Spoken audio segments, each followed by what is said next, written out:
विनिमयो यत्र त्रिसर्गो वृषा धाम्ना स्वेन सदा निरस्तकुहकं सत्यं परं धीमहि सृष्टिस्थित्यप्ययेहानीतिर्षितमो बन्धमोक्षाश्च यस्मात् तस्य श्रीब्रह्मरुद्रप्रभृति सुरनरद्वीषशत्रुरात्मकस्य विष्णोर्व्यस्ताः समस्ताः सकलगुणनिधिः सर्वदोषव्यपेतः पूर्णानन्दो अव्ययो यो गुरुरपि परमः ಚಿಂತೆಯೇ ತಮ್ಮ ಮಹಾಂತ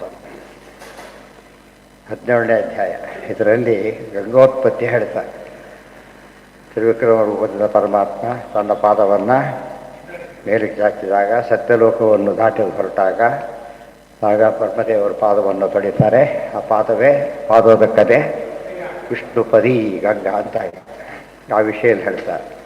ತತ್ರ ಭಗವತಃ ಸಾಕ್ಷಾತ್ ಯಜ್ಞಲಿಂಗಸ್ಯ ವಿಷ್ಣೋಃ ವಿಕ್ರಮತೋ ವಾಮಪಾದ ಅಂಗುಷ್ಟ ನಖ ನಿರ್ಭಿನ್ನ ಊರ್ಧ್ವ ಅಂಡಕಟಾಹ ವಿವರೇಣ ಅಂತಃ ಪ್ರವಿಷ್ಟಾ ಯಾ ಬಾಹ್ಯ ಜಲಧಾರಾ ತಚ್ಚರಣ ಪಂಕಜ ಅವನೇ ಜನ ಅರುಣ ಕಿಂಜಲ್ಕ ಉಪರಂಜಿತ ಅಖಿಲ ಜಗತ್ ಅಘಮಲ ಅಪಾಹ ಮಲಾಪಹ ಉಪಸ್ಪರ್ಶನ ಅಮಲ ಸಾಕ್ಷಾತ್ ಭಗವತ್ಪದಿ ಇತಿ ಅನುಪಲಬ್ಧಿತ ವಚೋಭಿಃ ಅಭಿಧೀಯಮಾನ ಅತಿ ಮಹತಾ ಕಾಲೇನ ಯುಗಸಹಸ್ರೋಪಲಕ್ಷಣೇನ ದಿವೋ ಮೂರ್ಧನ್ಯವತತಾರ. ತತ್ರ ಭಗವತಃ ಒಂದೇ ಹೊರಡಲ್ಲ, ಈಗ ಓದ್ತೀರಿ ಅದಿಷ್ಟು ಒಂದೊಡಾಗುತ್ತೆ. ತತ್ರ ಭಗವತಃ ಸಾಕ್ಷಾತ್ ಯಜ್ಞಲಿಂಗಸ್ಯ ವಿಷ್ಣೋಃ ವಿಕ್ರಮ, ಇವೆಲ್ಲ ಒಂದೊಂದೇ ಪದಗಳು. ವಿಷ್ಣೋಃ ವಿಕ್ರಮತಃ ಇದು ಗದ್ಯ, ಇದು ಪದ್ಯ ಅಲ್ಲ, ಗದ್ಯ. ವಿಕ್ರಮತಃ ವಾಮಪಾದ ಅಂಗುಷ್ಟ ನಖ ನಿರ್ಭಿನ್ನ ಊರ್ಧ್ವ ಅಂಡಕಟಾಹ ವಿವರೇಣ, ಅಲ್ಲಿವರೆಗೆ ಒಂದು ಪದ. ಅಂತಃ ಪ್ರವಿಷ್ಟ ಯಾ ಬಾಹ್ಯ ಜಲಧಾರಾ ತಚ್ಚರಣ ಪಂಕಜ ಅವನೇ ಜನ ಅರುಣ ಕಿಂಜಲ್ಕ ಉಪರಂಜಿತ ಅಖಿಲ ಜಗದಹ ಬಲಾಪಹ ಉಪಸ್ಪರ್ಶದ ಅಮಲ ಸಾಕ್ಷಾತ್ ಭಗವತ್ಪದಿ ಇತಿ ಅನುಪಲಂಭಿತ ವಚೋಭಿಃ ಅಭಿಧೀಯಮಾನ ಅತಿ ಮಹತಾ ಕಾಲೇನ ಯುಗಸಹಸ್ರೋಪಲಕ್ಷಣೇನ ದಿವೋ ಮೂರ್ಧನ್ಯವತತಾರ. ಇದರಲ್ಲಿ ಪರಮಾತ್ಮನ ಪಾದದಿಂದ ವಾಮಪಾದ ಇದು ಇಂಪಾರ್ಟೆಂಟ್, ಇಲ್ಲಿ ಹೇಳ್ತಾರೆ ಆ ವಿಷಯದ. ವಾಮಪಾದ ಅಂಗುಷ್ಟ ನಖ ನಿರ್ಭಿನ್ನ, ಪರಮಾತ್ಮ ಎತ್ತಿದ್ದು ಯಾವ ಕಾಲು ಅಂದರೆ ಎಡಗಾಲು ಅಂತ ಹೇಳಿದ್ದಾರೆ. ಎಡಪಾದವನ್ನು ಎತ್ತಿದ್ದು ಅಂತ. ವಾಮಪಾದ ಅಂಗುಷ್ಟ ನಖ ನಿರ್ಭಿನ್ನ ಊರ್ಧ್ವ ಅಂಡಕಟಾಹ ವಿವರೇಣ ಅಂತಃ ಪ್ರವಿಷ್ಟ, ಅಲ್ಲಿಂದ ಕೆಳಗೆ ಬಂತು ಅಂತ ಹೇಳಿದ್ರು. ಆಗ ಬೇರೆ ಕಡೆ ಏನು ಬರುತ್ತೆ, ಬಲಗಾಲು ಅಂತ ಬರುತ್ತೆ, ಇಲ್ಲಿ ಎಡಗಾಲು ಅಂತ ಬಂದಿದೆ. ಸೊ ಯಾವ ಕಾಲು ಅಂತ ಪ್ರಶ್ನೆ. ಈಗ ಇವರು ಯಾವ ಕಾಲು ಅಲ್ಲ ಸುಳ್ಳು ಓದ್ತಿವ್ರು ಅಂದ್ಬಿಡ್ತಾರೆ. ಯಾರು ಅದನ್ನೇ ಕರೆಲ್ಲ, ಅದು ಒಪ್ಪದೇ ಇರೋರೆಲ್ಲ ಮಾತಾಡ್ತಾರೆ. ಆದರೆ ಆಚಾರ್ಯ ಸ್ಪಷ್ಟ ಹೇಳ್ತಾರೆ, ಎರಡೂ ಸರಿ ಇದೆ, ಎರಡೂ ಸರಿ. ಬಲಗಾಲೋನು ಸರಿ, ಎಡಗಾಲೋನು ಸರಿ. ಹೇಗೆ ಸರಿ ಅಂತ ಒಂದು ಪ್ರಶ್ನೆ, ಅದು ಉತ್ತರ ಕೊಡ್ತಾರೆ. ವಾರಾಹೇ ವಾಮಪಾದಂತು ತದನ್ನೇಷು ತ ದಕ್ಷಿಣಂ ಪಾದಂ ಕಲ್ಪೇಶು ಭಗವಾನ್ ಉಜ್ಜಹಾರ ತ್ರಿವಿಕ್ರಮ. ಇದು ಅನೇಕ ಸತ್ಯ ನಡೆದಿದೆ. ಅದರಲ್ಲಿ ಒಂದು ಸಲ ನಡೆದಾಗ ವಾಮಪಾದವನ್ನೆತ್ತಿದ, ಉಳಿದ ಕಡೆಗೆಲ್ಲ ಬಲಗಾಲೆತ್ತಿದ. ಅದರಲ್ಲಿ ಎರಡೂ ಸರಿಯಾಗಿದೆ. ಕಲ್ಪಭೇದ ಇದು. ಕಲ್ಪಭೇದದಲ್ಲಿ ಹೇಳಿದರೆ ಸಮಸ್ಯೆ ಇಲ್ಲ. ವಾರಾಹೇ ಶ್ವೇತವರಾಹ ಕಲ್ಪ ಅಂತ ಅರ್ಥ. ವಾಮಪಾದಂಚ ತದನ್ನೇಷತು, ಉಳಿದ ಕಲ್ಪಗಳಲ್ಲೆಲ್ಲ ದಕ್ಷಿಣ ಬಲಗಾಲನ್ನ ಕಲ್ಪೇಶು ಅಂದರೆ ಅನೇಕ ಕಲ್ಪಗಳಲ್ಲಿ ನಡೆದಿರೋದ್ರಿಂದ ಒಂದು ಕಲ್ಪದಲ್ಲಿ ಮಾತ್ರ ಹೀಗೆ ನಡೀತು, ಉಳಿದ ಕಲ್ಪಗಳಲ್ಲೆಲ್ಲ ಬಲಗಾಲೆ. ಉಜ್ಜಹಾರ ನಾವಿರೋದೆಲ್ಲೇ ಶ್ವೇತವಾರ, ಅದು ಈಗ ಲೇಟೆಸ್ಟ್ ಹೇಳಿದ್ದೆ. ಈಗಿನ ಹೇಳಿದ್ರಿಂದ ಅದನ್ನೇ ಹೇಳ್ಬೋದಾಗಿತ್ತಲ್ಲ, ಅಂದರೆ ಇವಾಗ ಹತ್ತಿರದ ಹೇಳ್ತಾ ಇದ್ದಾರೆ. ಈ ಶ್ವೇತವರ ಕಲ್ಪದಲ್ಲಿ ನಡೆದಿದ್ದು ಯಾವ ಪಾದದಿಂದ, ವಾಮಪಾದದಿಂದ. ಆದ್ದರಿಂದ ಎರಡು ಸರಿ. ಈ ಸಾಮಾನ್ಯವಾಗಿ ಮಾಡದೆ ಹೋಗಿದ್ದು ಏನಾಗ್ತಿತ್ತು, ಬೇರೆ ಪುರಾಣಗಳಿಗೆ ವಿರೋಧ ಆದ್ದರಿಂದ ಒಬ್ಬರೇ ವ್ಯಾಸರು ಎರಡು ಬರೆದಿದ್ದಾರೆ ಅಂತ ಹೇಳಕ್ಕೆ ಬರೋದಿಲ್ಲ ಅಂತಾಗ, ಅಥವಾ ವ್ಯಾಸರು ಅಲ್ಲೊಂದು ಇಲ್ಲೊಂದು ಬರೀತಾರೆ, ಆದ್ದರಿಂದ ಸರಿಯಾಗಿ ಬರೆಯೋದಿಲ್ಲ ಅಂತ. ಅದೆಲ್ಲ ಸರಿಯಾಗಿದೆ, ಅದೇನು ಅಲ್ಲೇ ಎಲ್ಲ ತಪ್ಪು ತಿಳ್ಕೊಂಡಿದ್ದೀರಿ. ಇದು ಪುರಾಣ ಪ್ರಪಂಚ ಅರ್ಥ ಮಾಡ್ಕೊಡ್ಬೇಕಾದ್ರೆ ಇವೆಲ್ಲ ಗೊತ್ತಿರಬೇಕು. ಏನೂ ಗೊತ್ತಿಲ್ಲದೇನೆ ಓದ್ಬಿಟ್ಟು ಏನು ಮಾಡಿದ್ರು, ಏನೇನೋ ಬರೋದು ಜನ ಮನಸ್ಸನ್ನು ಕೆಡಿಸ್ಬಿಟ್ರು. ಹಾಗೆ ಹೇಳಬಾರ್ದು. ರಿಪೇರಿ ಮಾಡೋದು ಗೊತ್ತಿಲ್ಲ, ಸುಮ್ಮನೆ ಇರ್ಬೇಕಷ್ಟೇ. ಇವ್ದು ಕೈ ಹಾಕ್ಬಿಟ್ರೆ ಏನಾಗುತ್ತೆ ಅಲ್ಲಿಗೆ, ಹಾಕೊಂಡ್ರೆ ಸತ್ತು ಹೋಗ್ತಾರೆ. ಆ ಕೈ ಹಾಕಿ ಆ ವಿಷಯ ಗೊತ್ತಿಲ್ಲದಕ್ಕೆ ಏನು ಮಾಡಿಕೊಡೋದು. ಕಾರ್ಪೆಟ್ರಿಗೆ ಗೊತ್ತಿಲ್ಲ ಕೈ ಹಾಕೋದಿಲ್ಲ, ಅದಕ್ಕೆ ಕೈ ಹಾಕೋದಿಲ್ಲ, ಎಲ್ಲ ಅದಕ್ಕೆ ಕೈ ಹಾಕೋದು ಓದಕ್ಕೇನೆ. ಪುರಾಣ ಭಾರತ ಎಲ್ಲರೂ ಕೈ ಹಾಕಿಬಿಡ್ತಾರೆ, ಏನಾಗುತ್ತೆ ಅದಕ್ಕೆ ಕೆಟ್ಟ ಹಾಳಾಗೋಗುತ್ತೆ, ಕೆಟ್ಟ ಹಾಳಾಗಿ ಹೋಗಿದೆ. ಹಿಂದೆಲ್ಲ ಏನಾಗಿತ್ತು, ಕ್ವಚಿತ್ ಗ್ರಂಥ ಅನ್ಪಕ್ಷಿಪಂತಿ ಕ್ವಚಿತ್ ಅಂತ ಹೀಗಾಗಿತ್ತು. ಹೀಗಾಗಲ್ಲ, ಪೂರ್ತಿ ಹಾಳು ಮಾಡಿ ಹಾಕ್ಬಿಟ್ಟಿತ್ತು. ಅದಕ್ಕೆ ಸಂಬಂಧನೇ ಇಲ್ಲ. ಸ್ವಲ್ಪನೂ ಟ್ರೇಸ್ ಮಾಡಿ ಆಚಾರ್ಯರ ಥೋರಿ ಮಾತ್ರ ಮಾಡ್ಲಿಕ್ಕೆ ಸಾಧ್ಯ ಇತ್ತು. ಈಗ ಎಷ್ಟು ಕೆಟ್ಟೋಗಿದೆ ಅಂದ್ರೆ ಆಚಾರ ಅಷ್ಟಕ್ಕೆ ಸರಿ ಮಾಡಿದ್ರು. ಈ ಹೇಳೋರಿಲ್ಲ ಕೇಳೋರಿಲ್ಲ, ಏನಾದ್ರು ಮಾಡ್ಕೊಂಡು ಹೋಗ್ಲಿ ಅಂತ. ಎಷ್ಟು ತಪ್ಪಿದೆ ಗೊತ್ತಾಯ್ತು. ಅದು ನಿಜವಾದ ಸಮಸ್ಯೆ. ಜಗನಿಗೆ ಮುಟ್ಬೇಕಾದ ಯಾವತ್ತು ಅಂದ್ರೆ ಮಹಾಭಾರತ ರಾಮಾಯಣ. ಅದು ಸರಿಯಾಗಿ ಪ್ರೊಟೆಕ್ಟ್ ಮಾಡ್ತಿದ್ರೆ ಏನಾಗುತ್ತಾಗ ಧರ್ಮ ಉಳಿ. ಧರ್ಮ ಅದು ಅದ್ರ ಬಗ್ಗೆ ಕೇರೆ ಮಾಡಿದವರು ಧರ್ಮ ಹೇಗೆ ಉಳಿಯುತ್ತೆ. ತಪ್ಪದು. ವಾಕ್ಯಾರ್ಥಗಳೆಲ್ಲ ಒಂದು ಭಾಗ, ನಿಲ್ಲಿಸ್ಬೇಕು ಅಂತ ಅರ್ಥ ಅಲ್ಲ ಅದಕ್ಕೆ. ಅದು ಒಂದೇ ಅಲ್ಲ. ಯೂನಿವರ್ಸಿಟಿಯಲ್ಲಿ ಬಂದೇ ಎದ್ಬಿಟ್ರೆ ಪ್ರೈಮರಿ ಸ್ಕೂಲ್ ಹೋಗ್ಬಿಟ್ರೆ ಏನು ಮಾಡ್ತಾರೆ, ಅದು ಕ್ಲೋಸ್ ಆಗುತ್ತೆ. ಹಾಗೆ ಮಾಡಬಾರ್ದು. ಅದು ನಮ್ಮ ಬ್ಯಾಲೆನ್ಸ್ ತಪ್ಪಿದ್ದಕ್ಕೆ ಏನಾಯ್ತು, ಈಗ ಏನೇನೋ ಆಗ್ತಾ ಇದೆ, ಒಂದಲ್ಲ ಎರಡಲ್ಲ. ಹಾಗಾಗಬಾರದು. ಯಾವುದನ್ನ ಹೌದು ಹೌದು ಹೌದು ಹೌದು.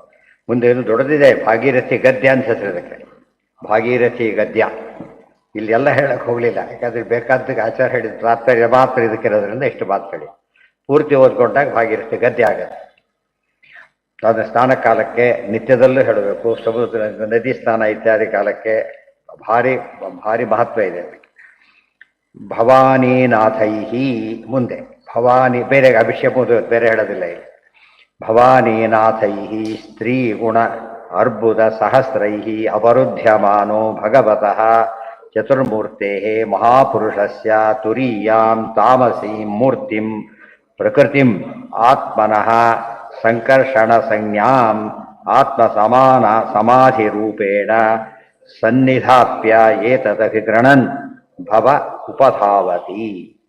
ಈ ಪ್ರಸಂಗ ಏನಂದ್ರೆ ಇಲಾವೃತ ಖಂಡದಲ್ಲಿ ರುದ್ರದೇವರಿದ್ದಾರೆ ಅದನ್ನು ಹೇಳ್ತಾ ಇದ್ದೆ. 9 ಖಂಡಗಳು. ಜಂಬೂದ್ವೀಪಕ್ಕೆ ಎಷ್ಟು ಖಂಡ ಇದೆ? 9 ಖಂಡ. ನಾವಿರೋದು ಯಾವ ಖಂಡದಲ್ಲಿ? ಭರತ ಖಂಡದಲ್ಲಿ. ಅದರಲ್ಲಿ ಭರತ ವರ್ಷೆ ಭರತ ಖಂಡೆ ಹೀಗಿದ್ದೇವೆ ನಾವು, ಗೊತ್ತಾಯ್ತಾ? ಅದನ್ನು ಹೇಳ್ತಾ ಇಲಾವೃತ ಖಂಡದಲ್ಲಿ ಯಾರಿದ್ದಾರೆ ಅಂದರೆ ರುದ್ರದೇವರಿದ್ದಾರೆ. ಅವ್ರೇನು ಮಾಡ್ತಿದ್ದಾರೆ? ಸ್ತ್ರೀಗಣ ಅರ್ಬುದ ಸಹಸ್ರೈಹಿ ಅವರುಧ್ಯಮಾನ. ಬರೀ ಸ್ತ್ರೀಯರೇ ಅಲ್ಲಿರೋದು, ಪಾರ್ವತಿ ದೇವನ ಬಿಟ್ಟು ಅವರು ಸೇರಿ. ರುದ್ರದೇವರೊಬ್ಬರೇ ಪುರುಷರು, ಇನ್ಯಾರು ಪುರುಷರಿಲ್ಲ ಅದರೊಳಗೆ. ಭಗವತಃ ಚತುರ್ಮೂರ್ತೆ ಮಹಾಪುರುಷಸ್ಯ ತುರೀಯಾಂ ತಾಮಸೀಂ ಮೂರ್ತಿಂ ಪ್ರಕೃತಿಮಾತ್ಮನಃ ಸಂಕರ್ಷಣ ಸಂಜ್ಞಾಂ. ಭಗವಂತನ 4 ರೂಪಗಳಲ್ಲಿ ವಾಸುದೇವ, ಸಂಕರ್ಷಣ, ಪ್ರದ್ಯುಮ್ನ, ಅನಿರುದ್ಧ. ವಾಸುದೇವ, ಸಂಕರ್ಷಣ, ಪ್ರದ್ಯುಮ್ನ, ಅನಿರುದ್ಧ. ಅದರಲ್ಲಿ ತುರಿ ನಾವು ಯಾವ ರೀತಿ ಹೇಳಿಸಿದ್ರು ಕೂಡ ಏನಾಗುತ್ತೆ? ವಾಸುದೇವ, ಸಂಕರ್ಷಣ, ಪ್ರದ್ಯುಮ್ನ. ಬೇರೆ ರೀತಿ ಹೇಳಿಸಿದ್ರೆ ವಾಸುದೇವ ನಾರಾಯಣ, ವಾಸುದೇವ, ಸಂಕರ್ಷಣ, ಪ್ರದ್ಯುಮ್ನ. ಇನ್ನು ಈ ಕಡೆಯಿಂದ ಬಂದರೆ ಬೇರೆ ರೀತಿ ಮಾಡು, ಅನಿರುದ್ಧ ವಾಪಸ್ ಹೋಗ್ಬೋದು. ಅದರಲ್ಲಿ ನಾಲ್ಕನೇ ತುರಿ ಅಂದರೆ ಎಷ್ಟನೇದು? 4ನೇದು. ಆ ಮೂರ್ತಿ ಯಾವುದು? ಸಂಕರ್ಷಣ. ಆ ಸಂಕರ್ಷಣ ರೂಪದಿಂದ ಇರತಕ್ಕಂಥ ಪರಮಾತ್ಮನನ್ನ ಆತ್ಮ ಸಮಾಧಿ ರೂಪೇಣ ಸನ್ನಿಧಾಪ್ಯ ಏತದಭಿಗೃಣನ್ ಭವ ಉಪಧಾವು. ಭವ ಅಂದರೆ ರುದ್ರದೇವರು. ಭವೇಂದ್ರ ಮುಖ ವಿನೂತ ಭವ ರುದ್ರದೇವರು. ಅವರೇನು ಮಾಡ್ತಾ ಇದ್ದಾರೆ? ಸಂಕರ್ಷಣ ಪರಮಾತ್ಮನ ಉಪಾಸನೆ ಮಾಡಿಕೊಂಡು ಅಲ್ಲಿದ್ದಾರೆ. ಅಲ್ಲ ಅಲ್ಲ, ತುರಿಯ ರೂಪ ಸಂಕರ್ಷಣ ಅಂತ ಹೇಳಿ. ವಾಸುದೇವ, ಸಂಕರ್ಷಣ, ಪ್ರದ್ಯುಮ್ನ, ಅನಿರುದ್ಧ. ವಾಸುದೇವ, ಸಂಕರ್ಷಣ 2 ಆಯ್ತಾನೆ. ನಾರಾಯಣ ಸೇರಿದ್ರೆ 3 ಆಯಿತು. ಈ ಕ್ರಮ ಬಿಟ್ಟರು. ಯಾವ ಕ್ರಮದಿಂದ ವಾಪಸ್ ಬರಬೇಕು ಈ ಕಡೆಯಿಂದ? ಅವಾಗ ಎಷ್ಟಾಗುತ್ತೆ? 4ನೇದಾಗ. ಒಟ್ಟು 4ನೇ ಹೊಂದಿಸ್ಬೇಕಷ್ಟೇ ಹೊರತು ಬೇರೆ ದಾರಿ ಇಲ್ಲ. ಅದೇ ಎಲ್ಲ ಕ್ರಮದಲ್ಲಿ ಹೇಳೋದಿದೆ. ಒಂದು ಮಾತಿದೆ ಅಂತ ಆಚಾರ್ಯ ಹೇಳ್ತಾರೆ, ಪರಮಾತ್ಮ ಎಲ್ಲ ರೂಪಗಳು ನಿತ್ಯ. ಮತ್ತು ಯಾವ್ದ್ರ ಫಸ್ಟ್ ಎಣಿಸ್ಬೇಕಾಗಿದ್ರೆ? ಎಲ್ಲ ರೂಪ ನಿತ್ಯ. ಅದು ಯಾವ್ದ್ರ ಫಸ್ಟ್ ಎಣಿಸ್ಬೇಕು? ಎಲ್ಲ ಸೀರಿಯಾಲಿಟಿ ಎಲ್ಲರೂ ಒಂದೇ ಆಗಿಬಿಟ್ಟ ಏನು ಮಾಡ್ತೀರಿ? ವರ್ಣಾನಾಂ ದೇವತಾನಾಂಚ ನಿತ್ಯತ್ವಾತ್ ನ ಕ್ರಮಸ್ವತಃ. ವರ್ಣಗಳು ಆ ಈ ಇದೆ, ನಾವು ಹೇಳೋದ ಕ್ರಮದಲ್ಲಿ ಹೇಳ್ತೇವೆ ಅಷ್ಟೇನೆ. ಎಲ್ಲ ಒಂದೇ ಕಾಲಕ್ಕಿದೆ ಅಷ್ಟು ಕೂಡ. ನಾವು ಯಾತಕ್ಕೆ ಕ್ರಮ ಮಾಡ್ಕೊಂಡಿದ್ದು? ಹೇಳೋದು ಅನುಕೂಲವಾಗಲಿ ಅಂತ ಅಷ್ಟೇ ಹೊರತು ಹೇಗೆ ಹೇಳಿದ್ರು ತಪ್ಪಲ್ಲ. ಅದು ಕಾಕಾದ್ರೆ ಶುರು ಮಾಡೋದು ಬೇಕಾದ್ರೆ ತಪ್ಪಲ್ಲ. ಎಲ್ಲ ನಿತ್ಯ ಆದ್ದರಿಂದ, ನಿತ್ಯವಾದ್ದರಿಂದ ಹಾಗೆ ಹೇಳ್ಬೋದು. ಆದರೆ ಒಂದು ಕ್ರಮಕ್ಕೋಸ್ಕರ ಏನು ಮಾಡ್ತಾರೆ, ವೇದಗಳು ಎಲ್ಲ ಕಡೆ ವ್ಯಾಪಿಸ್ಬಿಟ್ಟಿವೆ. ಅವಾಗ ಎಲ್ಲಿ ಕ್ರಮದಲ್ಲಿ ಬೇಕಾದ್ರೂ ಹೇಳ್ಬೋದು, ಅದು ಗೊತ್ತಿರ್ಬೇಕು, ಹೇಳಬೇಕು, ಅರ್ಥ ಕೆಡದಂತೆ ಹೊಂದಿಸ್ಬೇಕಂತ. ಅದೇ ರೀತಿಯಲ್ಲಿ ಒಂದು ಉದ್ದೇಶಕ್ಕೋಸ್ಕರ ಕೂಡಿಸ್ಕೋಬೇಕು. ಆ ಹಿನ್ನೆಲೆಯಲ್ಲಿ ಒಂದು ಕ್ರಮ, ಅಂಥದ್ದೇ ಒಂದು ಕ್ರಮ ಇದೆ, ಇಲ್ಲ ಅಂತಲ್ಲ. ಆ ಕ್ರಮ ದೇವರಿಗೆ ಗೊತ್ತು, ದೇವರು ಬ್ರಹ್ಮದೇವರು ಹೇಳ್ತಾರೆ, ಅದು ಅಧ್ಯಯನದಲ್ಲಿ ಬರುತ್ತೆ, ಅದನ್ನು ಫಾಲೋ ಮಾಡಬೇಕು ಅಷ್ಟೇ ಹೊರತು ಏನು ಮಾಡಾಗಿಲ್ಲ. ಮತ್ಸ್ಯಾದಿ ರೂಪ ಹೇಳಬೇಕು ಅಂದ ತಕ್ಷಣ ಮತ್ಸ್ಯ ಕೊಡುವ ಇದೊಂದು ಕ್ರಮ ಇದೆ. ವಾಸುದೇವ 4 ರೂಪ ಹೇಳೋ ಕ್ರಮ ಇದೆ. ಆಮೇಲೆ ಕೇಶವಾದಿ 24 ಒಂದು ಕ್ರಮ ಮಾಡಿದ್ದಾರೆ. ಆ್ಯಕ್ಚುಲಿ ಕ್ರಮ ಇಲ್ಲದೇನೂ ಹೇಳ್ಬೋದು, ತಪ್ಪೇನೂ ಅಲ್ಲ. ಆದರೆ ಕ್ರಮ ಅನುಸರಿಸಿದಾಗ ಏನಾಗುತ್ತೆ, ಒಂದು ವ್ಯವಸ್ಥೆ ಬರೋದ್ರಿಂದ ಆ ರೀತಿ ಹೇಳಿದ್ದಾರೆ. ವ್ಯವಸ್ಥೆ ಮಾಡಿದ್ದ್ಯಾರು? ಪರಮಾತ್ಮನೇ. ಆದ್ದರಿಂದ ಸಮಸ್ಯೆ ಬರೋದಿಲ್ಲ. ಇಲ್ಲಿ ಅದೆಲ್ಲ ಮುಗೀತು. ಇಲ್ಲಿ ಹೇಳಬೇಕಾದ್ರೆ ಹೇಳ್ತಾರೆ ಓಂ ನಮೋ. ಏನು ಮಂತ್ರ ಹೇಳ್ತಾರೆ ಅವರು ಅಂತ ಪ್ರಶ್ನೆ. ಉಪಾಸನೆ ಮಾಡ್ತಾರೆ, ಯಾವ ಮಂತ್ರ ಹೇಳ್ತಾರೆ? ಓಂ ನಮೋ ಭಗವತೆ ಮಹಾಪುರುಷಾಯ ಸರ್ವಗುಣ ಸಂಖ್ಯಾ ಅನಂತಾಯ ಅವ್ಯಕ್ತಾಯ ನಮಃ ಇತಿ. ಓಂ ನಮೋ ಭಗವತೆ ಮಹಾಪುರುಷಾಯ ಸರ್ವಗುಣ ಸಂಖ್ಯಾತಾಯ ಅನಂತಾಯ ಅವ್ಯಕ್ತಾಯ ನಮಃ ಇತಿ. ಈ ಮಂತ್ರ ಹೇಳ್ಕೊಂಡವರಲ್ಲಿ ಆರಾಧನೆ ಮಾಡಿಕೊಂಡಿದ್ದಾರೆ. ಅನಂತಾಂತಸ್ಥಿತೋ ವಿಷ್ಣು ಅನಂತಶ್ಚ ಸಹ ಮುನ ಪೂಜ್ಯತೆ ಗಿರಿಶೇನೇಶಃ ಇಲಾವೃತಗತೇರತು ಇತಿ ಚ ಏವವ್ಯಪೇಕ್ಷೆಯ ಚೈವ ತಥಾಂತರ್ಯಾಮ್ಯಪೇಕ್ಷೆಯ ಮಿಶ್ರಾಸ್ತು ಸ್ತುತಯೋ ಜ್ಞೇಯಾಃ ವಿಷ್ಣೋರನ್ಯತ್ರ ಕೇವಲಂ ಇತಿ ಚ. ಅನಂತಾಂತಸ್ಥಿತೋ ವಿಷ್ಣು ಅನಂತಶ್ಚ ಮಹಾ. ಇಲ್ಲೇನಾಗಿದೆ? ಓಂ ನಮೋ ಭಗವತೆ ಮಹಾಪುರುಷಾಯ ಸರ್ವಗುಣ ಸಂಖ್ಯಾತಾಯ ಅನಂತಾಯ ಅವ್ಯಕ್ತಾಯ ನಮಃ ಇತಿ. ಅನಂತ ಅನ್ನೋದು ಶೇಷದೇವರಿಗೂ ಹೆಸರಿದೆ, ಗೊತ್ತಾಯ್ತಾ? ಅವರೊಳಗೂ ಸಂಕಟ ರೂಪಿ ಪರಮಾತ್ಮ ಇದ್ದಾನೆ. ಅದು ಹೇಳ್ಬೇಕಾದ್ರೆ ಏನಂತ ಹೇಳ್ತಾರೆ? ಅನಂತಾಯ ಅಂತ ಹೇಳ್ಬಿಡ್ತಾರೆ. ಅನಂತಾಯ ಅಂದರೆ ನಮೋಸ್ತು ಅನಂತಾಯ ವಿಷ್ಣುವಿಗೇನೆ. ಶೇಷನೊಳಗಿನ ಬರನ್ನು ಆರಾಧನೆ ಮಾಡ್ತಾರೆ. ಇದು ಭಾರಿ ವಿಶೇಷ. ರುದ್ರದೇವರು, ಗರುಡಶೇಷ ರುದ್ರ 3 ಜನ ಸಮ, ಗೊತ್ತಾಯ್ತಾ? ಆದರೆ ರುದ್ರದೇವರ ವಿಶೇಷತೆ ಏನು ಅಂದರೆ ಅವರು ಶೇಷಾಂತರ್ಗತ ಅಂತ ಉಪಾಸನೆ ಮಾಡ್ತಾರೆ. ಇದು ಹೊಸ ವಿಷಯ. ಸ್ತೋತ್ರ ಹೇಳಿದ್ದಾರೆ ಆಚಾರ್ಯರು. ತತ್ವಾದ ಪಂಕಜ ಮಹಾಸನಾಥಾಮಾಪ ಶರ್ವಾದಿ ವಂದ್ಯ ಶರಣ ಯದಪಾಂಗಲೇಶಂ. ಶ್ರೇಷ್ಠದೇವರು ಏನಂತ ಕೊಂಡಾಡಿದರು? ಶರ್ವಾದಿ ವಂದ್ಯ ಚರಣ. ಶರ್ವ ಅಂದರೆ ಯಾರು? ರುದ್ರದೇವರು. ಶ್ರೇಷ್ಠದೇವರು ರುದ್ರದೇವರಿಂದ ಪೂಜಿತರಾಗಿದ್ದಾರೆ. ವಾಯುದೇವರ ಬಗ್ಗೆ ಹೇಳಬೇಕಾದ್ರೆ ಬ್ರಹ್ಮದೇವರು ವಾಯುದೇವರು ಪೂಜಿತರಾಗಿದೆ ಅಂತ ಹೇಳಲಿಲ್ಲ, ಮಾನನೀಯ ಅಂತ ಹೇಳಿದ್ರು ಅಷ್ಟೇ ಹೊರತು ಪೂಜಿತ ಅಂತರ್ಯಾಮಿ ಅಂತ ಹೇಳಬೇಕು ಅಂತ ಹೇಳಲಿಲ್ಲ. ಇಲ್ಲಿ ಹೇಳಿದರು, ಗೊತ್ತಾಯ್ತಾ? ಇದು ಭಾರಿ ಹೊಸ, ಇದಕ್ಕೆ ತಕ್ಕಂತೆ ಇರೋ ವಿಷಯ. ಇದು ಮುಂದೆ ಇನ್ನೂ ಹೇಳ್ತಾರೆ ಆ ಬಗ್ಗೆ. ರುದ್ರದೇವರು ಶೇಷಪದವಿ ಬರ್ತಾರಾದ್ದರಿಂದ ಶೇಷಪದವಿಯಲ್ಲಿ ಶೇಷಾಂತರ್ಗತ ಪರಮಾತ್ಮನ ಉಪಾಸನೆ ಮಾಡ್ತಾರೆ. ವಿಶೇಷಾಂಶ.